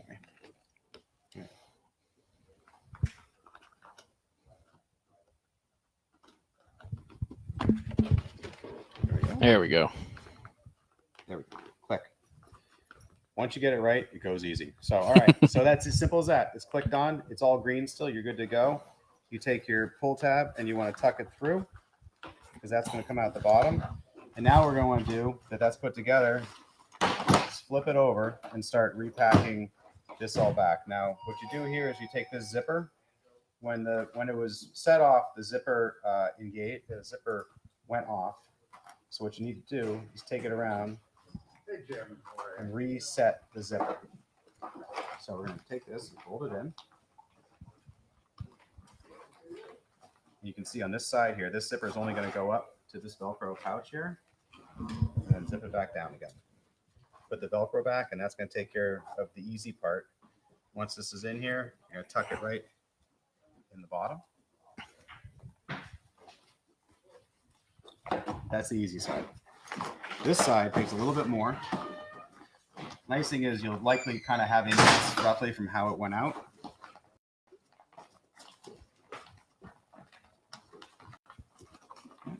Same thing on this side. So you can kind of lay it down neatly how this is going to be. And you're going to take the zipper, which is down here in the corner here. And basically you're going to run the zipper back on itself the whole way.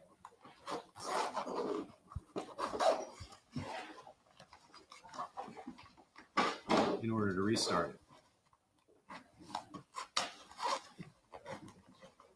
And what you do, so you come back to this little Velcro spot. Don't ruin your other zipper at this point if you can help it. Come back to here, all the way into this little spot. Restart it, Velcro it shut.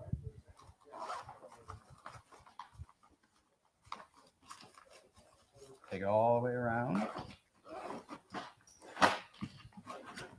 And while we're down in this area, we're going to make sure that we have the tab out.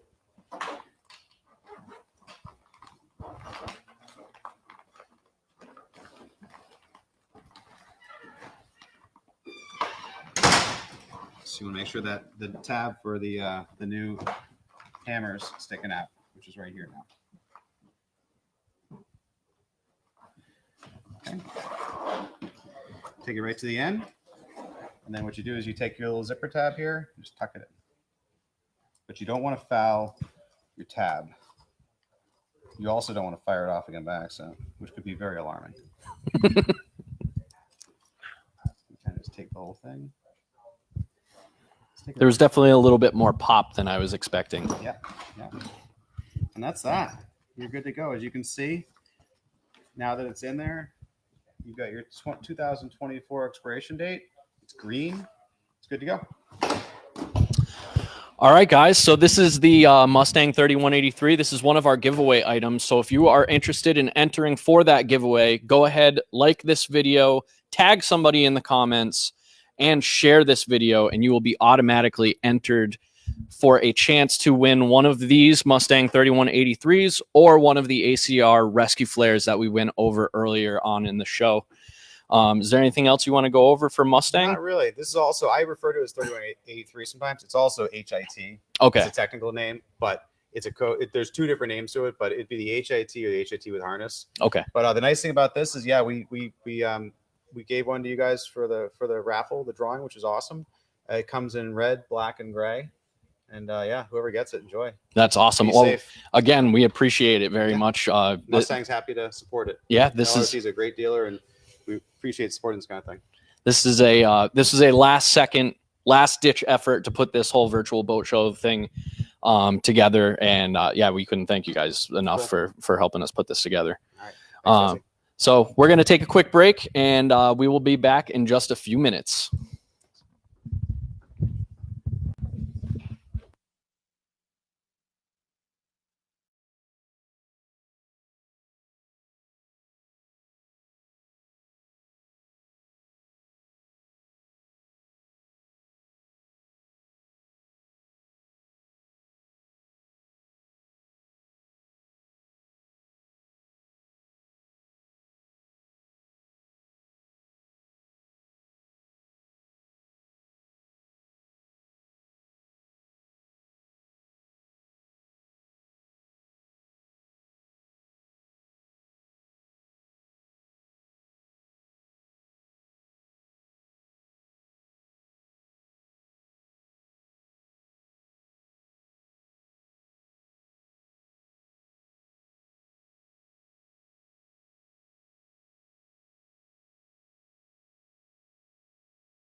All right, and we are back.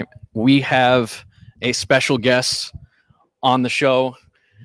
This is Rob, and Rob is going to put on this Mustang immersion suit.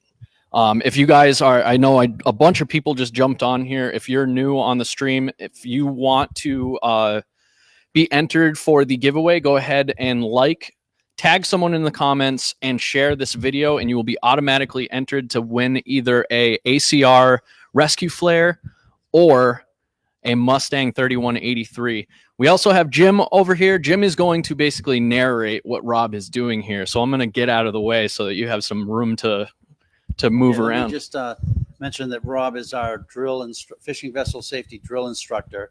And one of the drills that they run is man overboard drills for fishing vessels. And part of the man overboard drill is donning an immersion suit in 60 seconds or less. I'm not sure if maybe we'll time it, see if he does it. This is a Mustang immersion suit that we have here. We have Mustang and Imperial and Mustang's standard foam suit and their ocean rescue suit. But we're gonna do the donning of an immersion suit right now. So let's go, Rob. All right. First, he throws it out of the bag, rolls it out. The bags are over there behind you. So what have we got there? What are those bags for? My feet. Okay. We put a good tip is putting plastic bags over your shoes to help you slip in onto the suit better. Your feet will slide into the suit better. So the suit is on the ground. His feet are covered so he can slide them into the legs. First thing is to sit on the suit and slide your feet into the legs. Pull up the legs onto your shoes all the way on. This is an adult universal size suit, by the way. Good thing to do is tighten up the strap around your feet so you will be able to get around and move around. So next thing he's going to do is pull it up a little bit more and stand up, and with his non-dominant arm is going to pull on the first sleeve on his suit. Once he gets that arm in, he's going to reach over with his other arm, the dominant arm, and pull the hood over his head. And we then get the other arm into the suit. You can see the suit has a strap right here for zipping, one to hold it down and one to zip it up. So you can hold the bottom thing and zip it up. There we go. How much time was that? I would say that was. I think he beat the 60-second time. So That was pretty close. Suit. You can see it's hot as hell in there. So we'll talk quickly about this. This has the high rider bladder on the back for extra flotation. This is a Solus U.S. Coast Guard suit. It has on the arm and attached a buddy line for other people, so you can put that out and grab on and stay together. Also, right here side is a rescue harness right here, and the other part is in the front here. So you can be hoisted actually out of the water by a boat or even rescue Coast Guard. This bladder has foam flotation in it, as well as some additional flotation you can inflate orally. It's got the reflective tape on the head, reflective tape all over. There's a certain amount that is required to have. The suit has all of that on it. It's got a stick of wax in the pocket to wax the zipper when you're inspecting your suit. The suit should be checked by the crew at least once a year. Try it on like this. And with the fishing vessel safety drills, that's what they do. They pull these out, make everybody on the boat try these on. And you got to do it in 60 seconds. So pretty hot there, Rob, I bet. I can see the beads of sweat start up on them. There's a spot to attach a PFD light right here. There's the whistle. And jumping overboard, this suit will keep you afloat and keep you warm in the coldest temperatures. Used here in Alaska, all around the Northeast, and wherever fishing is cold, they're required on every fishing vessel. So thanks for your help, Rob. Thanks, Rob. As he waddles off camera. Well, yeah, that was it for the immersion suit. If you guys are interested in those, you can head over to the website, www.lrse.com. We have a bunch of immersion suits over there to take a look at, but that was a Mustang. What's the model on that one? MIS 230, the Mustang MIS 230. Got it. It's the neoprene version of Mustangs. SOLAS approved U.S. Coast Guard immersion suit. Awesome. So if you guys are interested in those, head over to the website, check that out. There's a bunch of special pricing on a bunch of other products on there. You can check those out as well. If you're interested in partaking in the giveaway, we will be doing that. Oh, it looks like we got a little, I know it is apples versus oranges comparison, but for the recreational offshore sailor, is there a dry suit or other option, maybe one with more maneuverability? I want to bring in Jeff from Mustang to talk more about that. All right. I'll pull that over. Yeah, that's good. Yeah, there are. So for recreational for Mustang, for offshore sailing, we have a suit here. Jim's bringing over. This is actually going to kind of show you what it is. This is a public safety suit. It's a swiftwater rescue suit, but we do a line of them, public safety, but it's called the Hudson Bay. We do it in men's and women's. There's new women's version, so women's fit. This is Gore-Tex being the public safety ones that we do. The other ones are a 4-layer laminate. So they're super high tech. Mustang's one of the only, if not the only, that uses mil-spec gore, because we do a ton of government projects. So they've kind of taken, their own version of it, and they've built this whole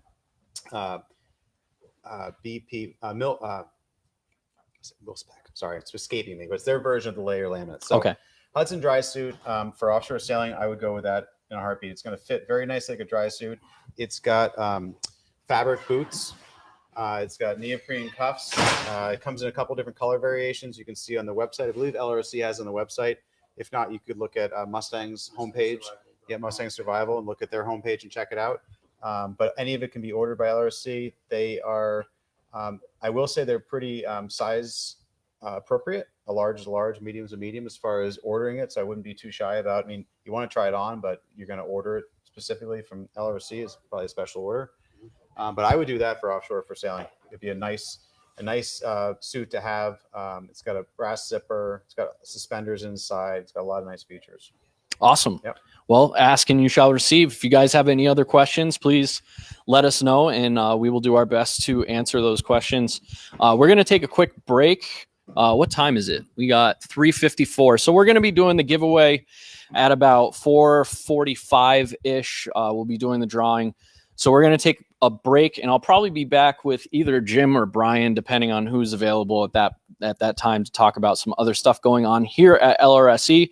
So hang out or jump off and come back. Either way, we'll be back in just a few minutes.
And we're back. I just wanted to circle back and answer a couple of questions that we had while we were taking a break.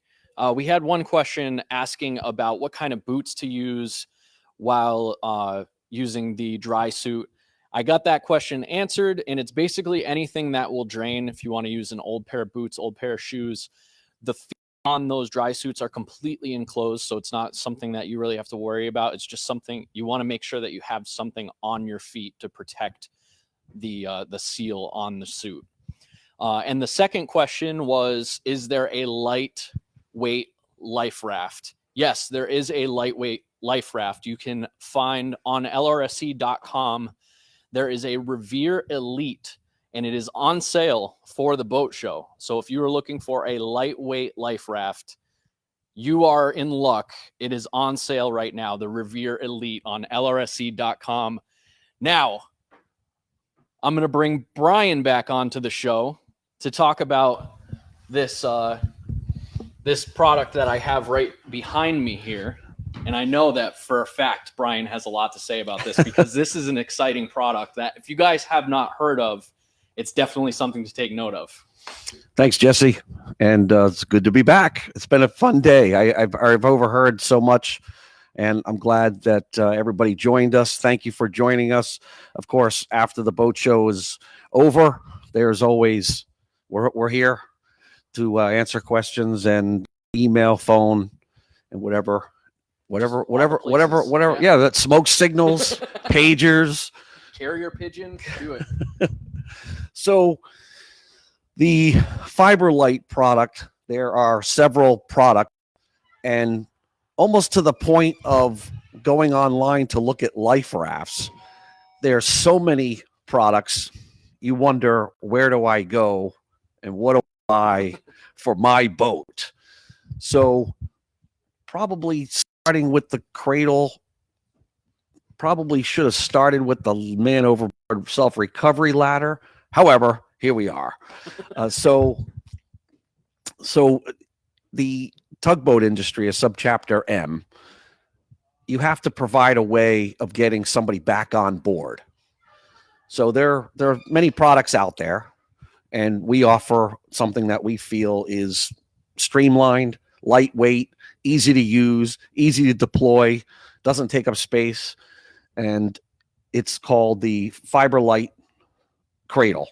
The cradle comes in many lengths depending on your needs. So the way it works, I guess we should start there first, is so you would form a U shape. Maybe it's better we have a wireless mic, but I'll figure it out. Okay. So you're on the vessel, and it attaches to the vessel in many different ways. So every vessel is unique. So there's no cookie cutter way of putting this on your boat, but you can form a bridle, and you can have a couple attachment points. You can use carabiners, and there's straps that they sell to make the bridles. So there's accessories that go along with the product itself. So the way it works is you would form a U in the water. So let's say this is the boat and I'm on the boat. So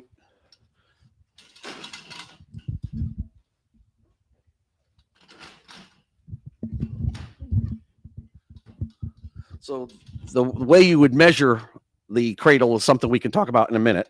But basically, and there's videos on our website. Go to lrsc.com. Got to keep pushing the website, right? You go to lrsc.com and you go to the FibreLight. We actually have a page, a landing page at the top. Yep. So it's easily found. I'm not going to teach you how to navigate the website, but it's pretty easily found. But if you also Google FibreLight, or search our website, it should come up. Yep. So what you do is you're going to form a U inside the water, and the person's going to get into here, and they also sell a pole, an extension pole that you can bring the victim or the man overboard into the U shape. And then as you're bringing the person up the side of the vessel, the excess is coming outside and the person is coming up, and then you can bring them over the rail. So that's kind of how it works. It's kind of weird holding the mic and trying to do it as well, but we will be producing some videos that illustrate this very, very clearly in the near future. sure. So, the way you would measure to see how long of a cradle you would need is you would measure to the water surface back and then add 1.5 meters. So that's how you measure. So you can formulate that loop, and it could be in the water. The person comes back over.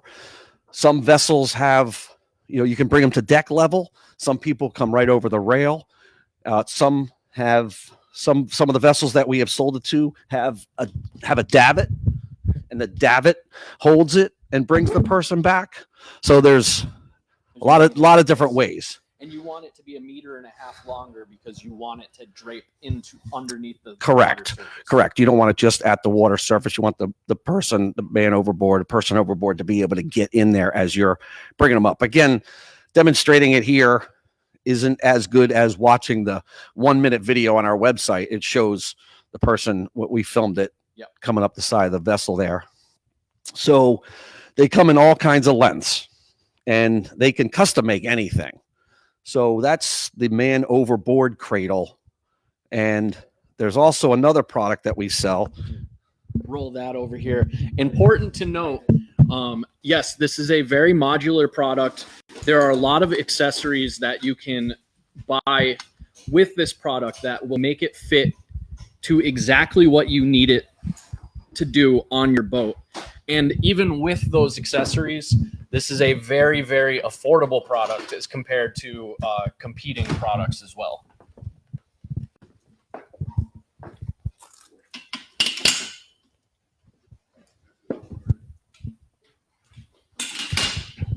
Great.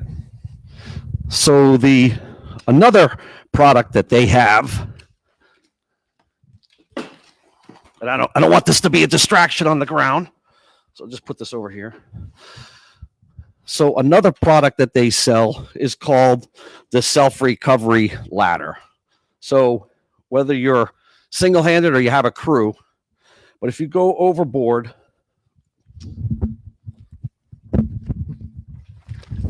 the ladder would be up inside the yellow bag. The only thing hanging out of the ladder in a rip-away zipper would be the loop. So if you have crew, somebody can reach over, pull it, the zipper rips, and the ladder falls down for the man overboard to climb back. Should you be single-handed and the loop hangs out of the bottom of the bag, you can get something similar to this that would go through the loop and be hanging down.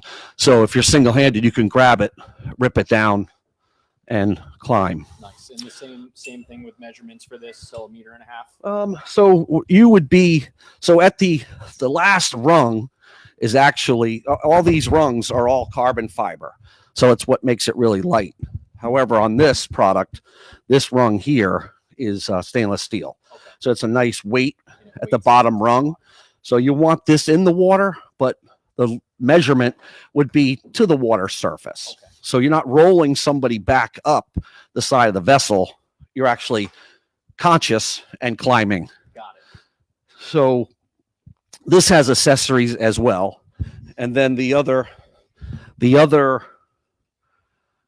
just similar to the cradle, there's many ways to connect this to a vessel. So here we're just using carabiners to tack it up here, but yes, you can use the carabiners. When we were on a sailboat at SUNY Maritime College and we were doing a man overboard demonstration, what we did was we formed a bridle and had one connection point, and we had it so the bridle was connected to a pad eye on the deck. So this went right over the lifeline, the cable lifeline. Yep. And that day, the rescue swimmer that we hired to get in and out of the water to demonstrate being in the water.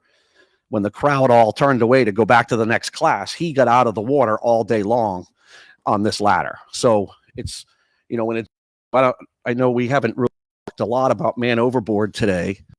Nope, I think this is the first product that we Sure. Yeah. So you have, you know, a throw rope, you have life sling, have man modules. I know they did mention the man overboard module. Somebody asked about repacking their own Yes. earlier. So, you know, if you can get to the conscious person and they can climb up, this is a great product. And, you know, it comes into different lengths, has a few accessories, including the standoffs. So when you're trying to climb up the side of the vessel and the rungs are right against the side, these are standoffs. So now it's standing off the side of the vessel so you can get your hands and your feet in. And when Jesse, I heard you mention it today, when we did a training, Yeah. Rob climbed out of the water using this. Yep. So, and the standoffs, you know, if they're against the boat, he was able to get his hands in because we deployed it backwards, but you know, you got to pay attention. Those things happen. So one thing that we do sell as well, and I have it over here, is the Bob Plus. And the Bob Plus it's Bob. It bobs in the water. His name is Bob. So you fill this with water and you put Bob in the water and you use the products, well, the cradle, not necessarily this, because Bob is not conscious. So Bob Klein. So if for you know, commercial vessels in whatever way that might be, whale watch boats, passenger carrying ferries, a lot of commercial boats, on and on we can go, that have to show that you can bring a man overboard back on board. This is a good product. So now nobody in the water, and if Bob can retrieve Bob, and if Bob goes away, well, you know, we got to buy another Bob. Yeah. So that's another product. But again, like I said, with FibreLight, they sell many of the other products, an escape ladder, or you know, the self-recovery ladder. There's lots of things. So if you get confused and you want to know which product is for you, then, you know, give us a call. Yep. But the some variation of this. Yes. Mm-hmm. Yeah. So the tactical ladder is black. The self-recovery ladder is yellow. I mean, it just has different purposes, but mainly the two that we sell the most of are the cradle, which we talked about a few minutes ago, and the self-recovery ladder. So if you guys are looking for any type of product to put on your boat for recovery of any sort, this is lightweight. It's lighter weight than pretty much, as far as I know, it is the lightest weight on the market. Far more affordable than any other. Yep. And space is a premium on a vessel, and it takes up very little space. You can see it this small hanging off the rail. And as we had the cradle earlier, I mean, what I like to say, it's a pool cue bag. I mean, that's it compared to some other man overboard retrieval systems. Where you have to fasten them to the deck. Correct. Yeah.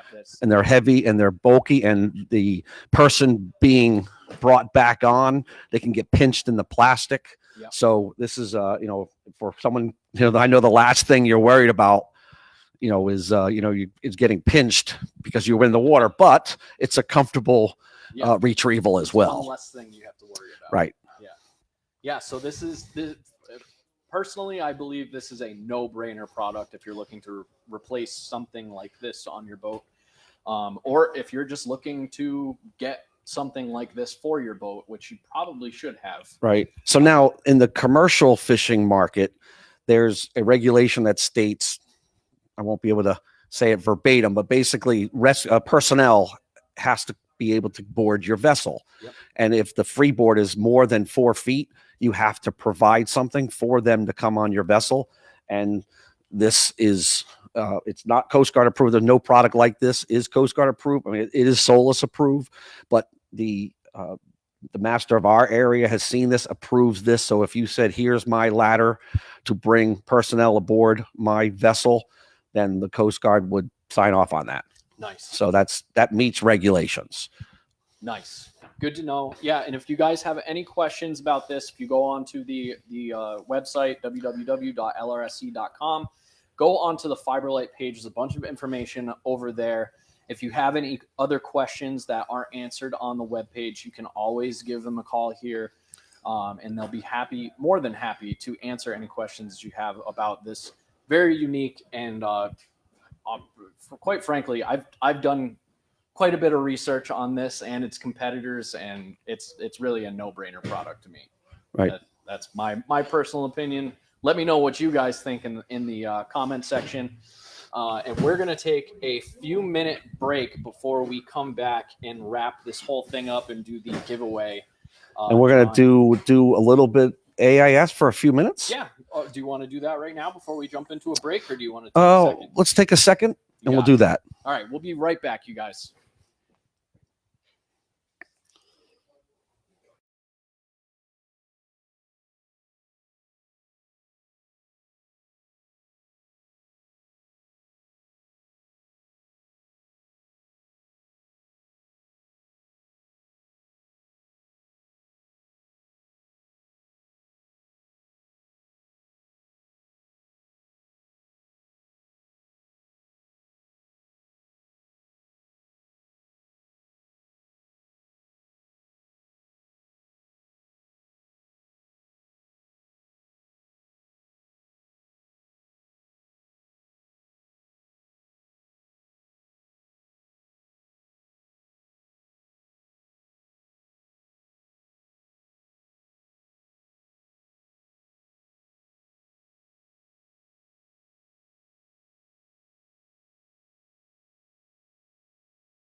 And we are back, you guys.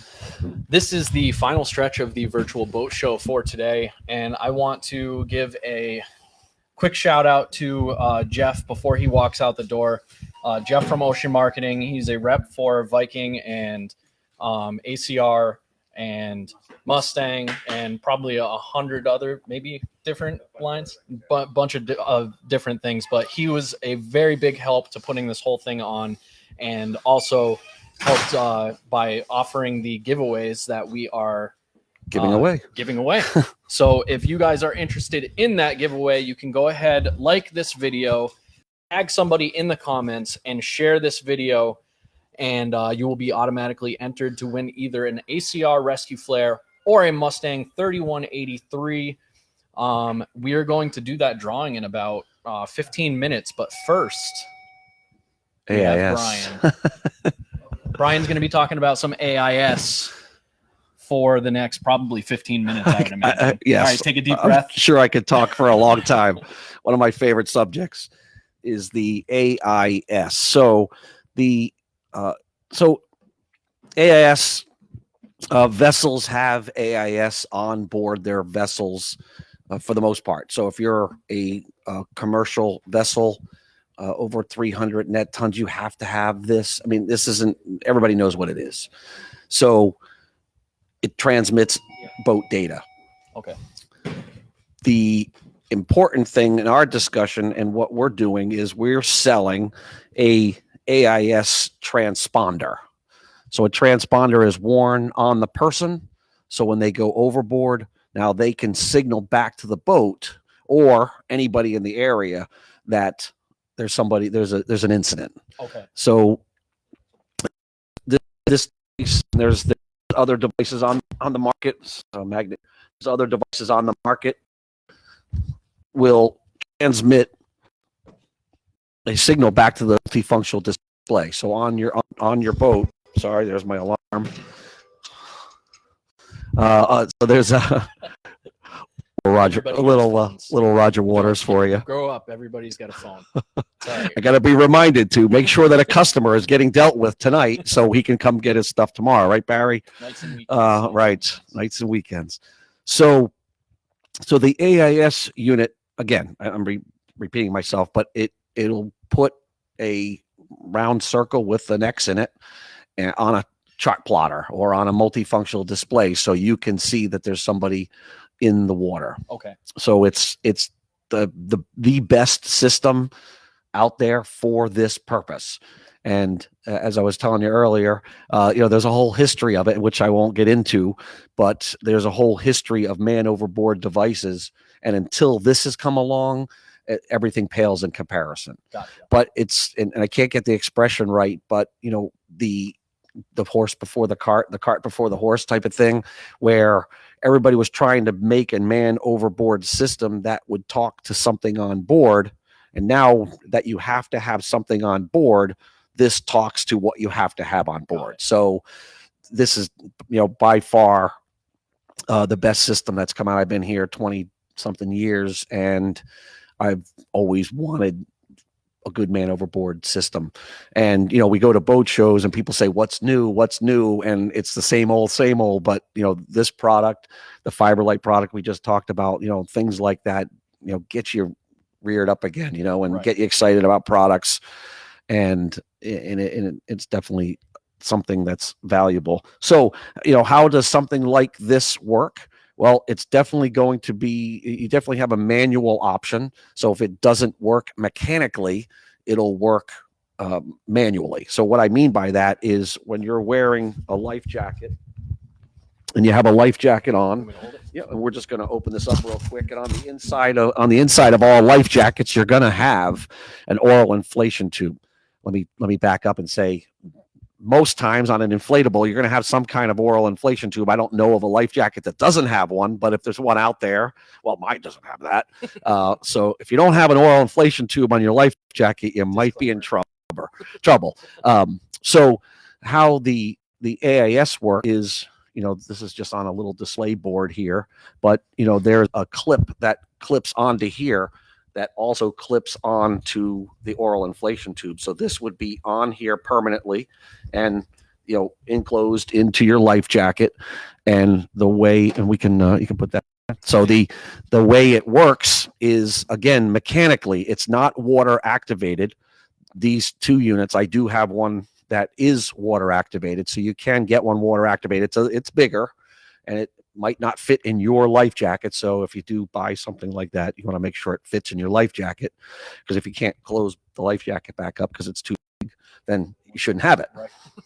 So, like I said, the way this works is, it's mechanical. So when the life jacket, you hook it up, and we can always help you with that. If you're local, we have had people come in here and we'll show you how to hook up this to your life jacket. You can read the manual, you can do it yourself. We can show you one of them and you can go off and do the rest.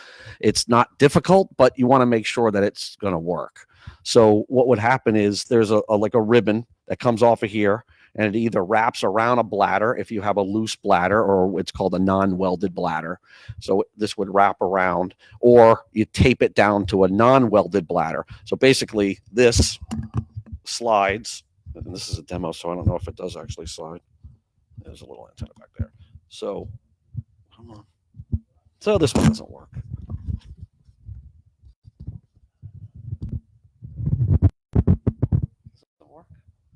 Anyway, I have one in my office that, it's not that it doesn't work, but this is a demo. So maybe it's to prevent people from playing with it. But anyway, so this, once the life jacket inflates, this little gray thing would slide off, an antenna pops up, and then it starts trying to acquire a position. So this has to be out in the elements where you would be if it was going off anyway. And it would start, once it acquires a GPS, it can send it back to the boat, and then your multifunctional display shows where that man overboard is. Got it. So if anybody ever sets one of they want to know how it works with their equipment on their vessel, they set it off in the hull of their vessel or at home, or to see how it works. You're going to transmit. So if it can acquire, if it's inside, it's not going to acquire position. If it's outside, it's going to send. So it's not going to acquire position if it's inside. Got it. The advantage to this unit, as well as ACR, both have a DSC capabilities, right? Yeah. Yes. All right. So it seems to muddy the waters a little bit. I'm going to try to be as clear as I can without going into it too long.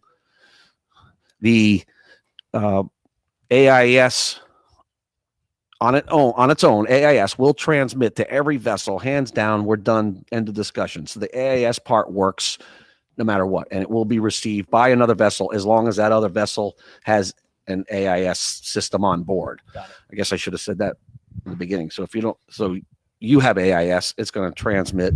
It's going to be picked up on your multifunctional display, and other boats will get it too, as long as they have AIS, because not everybody has it. Got it. But it's becoming very popular, especially with the Class B, more affordable, less data, but you don't really need all a ship would need. So there is a more affordable, and we sell those as well, Class B AIS unit. If you don't have one of those, just give us a call. We'll talk about it, because I know we're getting short on time. So And then- Richard wanted to know, how do you program in the MMSI number? Okay, so I'll answer that in a second. Got it. So just to explain, the AIS part of it will work with every vessel as long as they have AIS, hands down, end of discussion. Here's when it becomes confusing, is the DSC part of it. So the DSC part of it, if you program in your MMSI number into this unit, and I'll say how to in a second. If you program your MMSI number into this unit, now this, in addition to AIS, can talk to the DSC or your VHF radio. Okay. And when I say talk to, I simply mean that it can set off a VHF alarm, and that some radios would also switch it to an emergency channel. And that is the second aspect of a couple different units. Not all units do that. This one does that. The AIS link from ACR does that. So it's sort of a secondary feature of these units, where you can now trigger your radio only. You cannot trigger someone else's radio. Okay. And the way you would do it is I have never tried it on a cell phone, but I know you can download the app on a cell phone. You can also use just the website on a cell phone, but we always reprogram on a computer.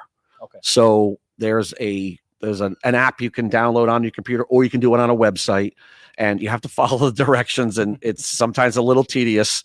But once you put it into programming mode, you're literally going to put it up against your computer screen, and it's going to reprogram in your MMSI number into the unit. Interesting. So the way to test it is some radios today, and again, we can have a conversation because I can go on and on forever. Give me a call. But some radios, you can press the test button. There is a test button. This thing works up and down. The other thing didn't slide. Oh, there we go. Now it slides. With one finger. So I guess you have to just use. So back to just to keep focused on that topic, the test button on here can be pressed. There's a test button on this particular unit, and this unit has a test button, and your radio should light up in some way to indicate that they are connected. So how do I know the MMSI number was programmed into this? That's one way that connection gets made. You can also bring it here, and we have a device that can see that indeed the MMSI number transmitting out of this did work, and you did it right. So and again, we can talk about it on the phone if you want to call me. Anybody ever has any questions about this? I'm pretty proficient in it. And so back to when we first tried to slide off. So with that pin, that piece, wherever there's great. Thank you, Jim. So that antenna was furled in there, and that piece was there, and then that slid out because the life jacket inflated, allowing that to slide out. The antenna, as you can see, is deployed, probably been deployed before. And now on your life jacket, facing the sky, the antenna is picking up the GPS or the satellite, and now it's transmitting back location. And this can be turned off, and you can roll your antenna back in and put your little gray piece back on and arm your life jacket. Again, not everything we're going to discuss here at length, but it can be everything. All questions can be answered. Yep. So if you guys have any questions about the AIS, you can feel free to jump over to the website, email at info@lrsc.com, or you can give them a call over here, and I'm sure Brian would be happy to talk to you about this. Hope you have plenty of time, because I can talk. Yeah, he's got nights and weekends to talk to you about that for sure.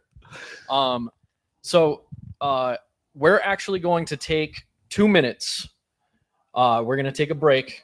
We're going to do the drawing, and we're going to come back and we're going to announce the winners of this giveaway. So we will be back in 2 minutes. It is 4:44 right now. At 4:46, we will be announcing the winners to the giveaway. We'll be right back.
And we are back to do the drawing, and we have a special guest on here. I don't know if you can see her.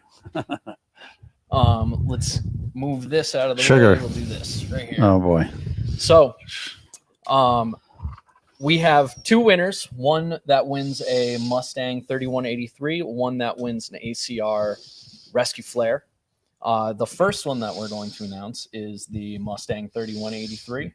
And winner for the Mustang 3183 Inflatable Life Vest is Jay May.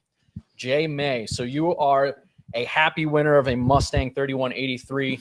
I will reach out to you on Facebook, and we will link up and get that Mustang 3183 to you. And then we have For the ACR Rescue Light, the winner is Richard Buchanan. Richard Buchanan. You are the proud new owner of an ACR Rescue Flare. Again, I will reach out to you on Facebook after this stream, and we will link up and we will get these giveaways to you guys. This has been fun. It's been a great day. I did want to thank, I think you already thanked Jeff Earl from Ocean Marketing. Let's make him blush more. Yeah. And I also want to thank Jeff's boss, John Thoman, owner of Ocean Marketing, who is the owner of the rep firm that reps all these products and also helped with the donations. And we have Jim from Mustang here who donated the 3183, and we have the Rescue Light was donated by ACR and Ocean Marketing. What's that? Oh, Mike Mastrella from Superior Life Rafts did a great job talking about the new Superior products and gave us the full rundown on Superior Life Rafts. The other I think as well. Keeney from Superior Life Rafts and John from Revere Supply, who also gave us some great boat show pricing on the Revere products. Yeah, this has been a team effort for sure. It came Yeah. together at the last minute. Yeah, I think all of us. This has been a week and a half in the planning. I also want to thank Jesse. Jesse put this together really well. Thank you, Jesse. This was maybe 2 weeks ago, less than 2 weeks ago. I said, "What about the idea of a virtual boat show?" And here we've done it. So thanks a lot for the work you did and emceeing the show and all of the work you did today. Not a problem. This has been an absolute blast. It's been a complete team effort. So, I mean, this is so much fun. I'd be totally down for doing more of these if you're up for it. Yeah. So we'll see what the future brings for stuff like this. But in the meantime, we also want to say thank you to Jay May and Richard Buchanan and everybody else who tuned in for this boat show today and tagged and liked and commented and shared and all of those things. Yeah, this does not just go away after we're done here. This will be on Facebook. So if you guys want to watch it back, or if you know somebody out there who is, I don't know, maybe they're a commercial fisherman and they're out on the water right now and they don't have access to internet. Maybe they should watch this when they get back into onto dry land. Send it to one of them. Can people make suggestions as to what they would like to see? Is that something? Yeah, that's actually a great point. If there is anything that we covered today or anything that you think should be covered, feel free to drop it in the comments section. Maybe we'll circle back and do some live streams about the products. If We would definitely do that.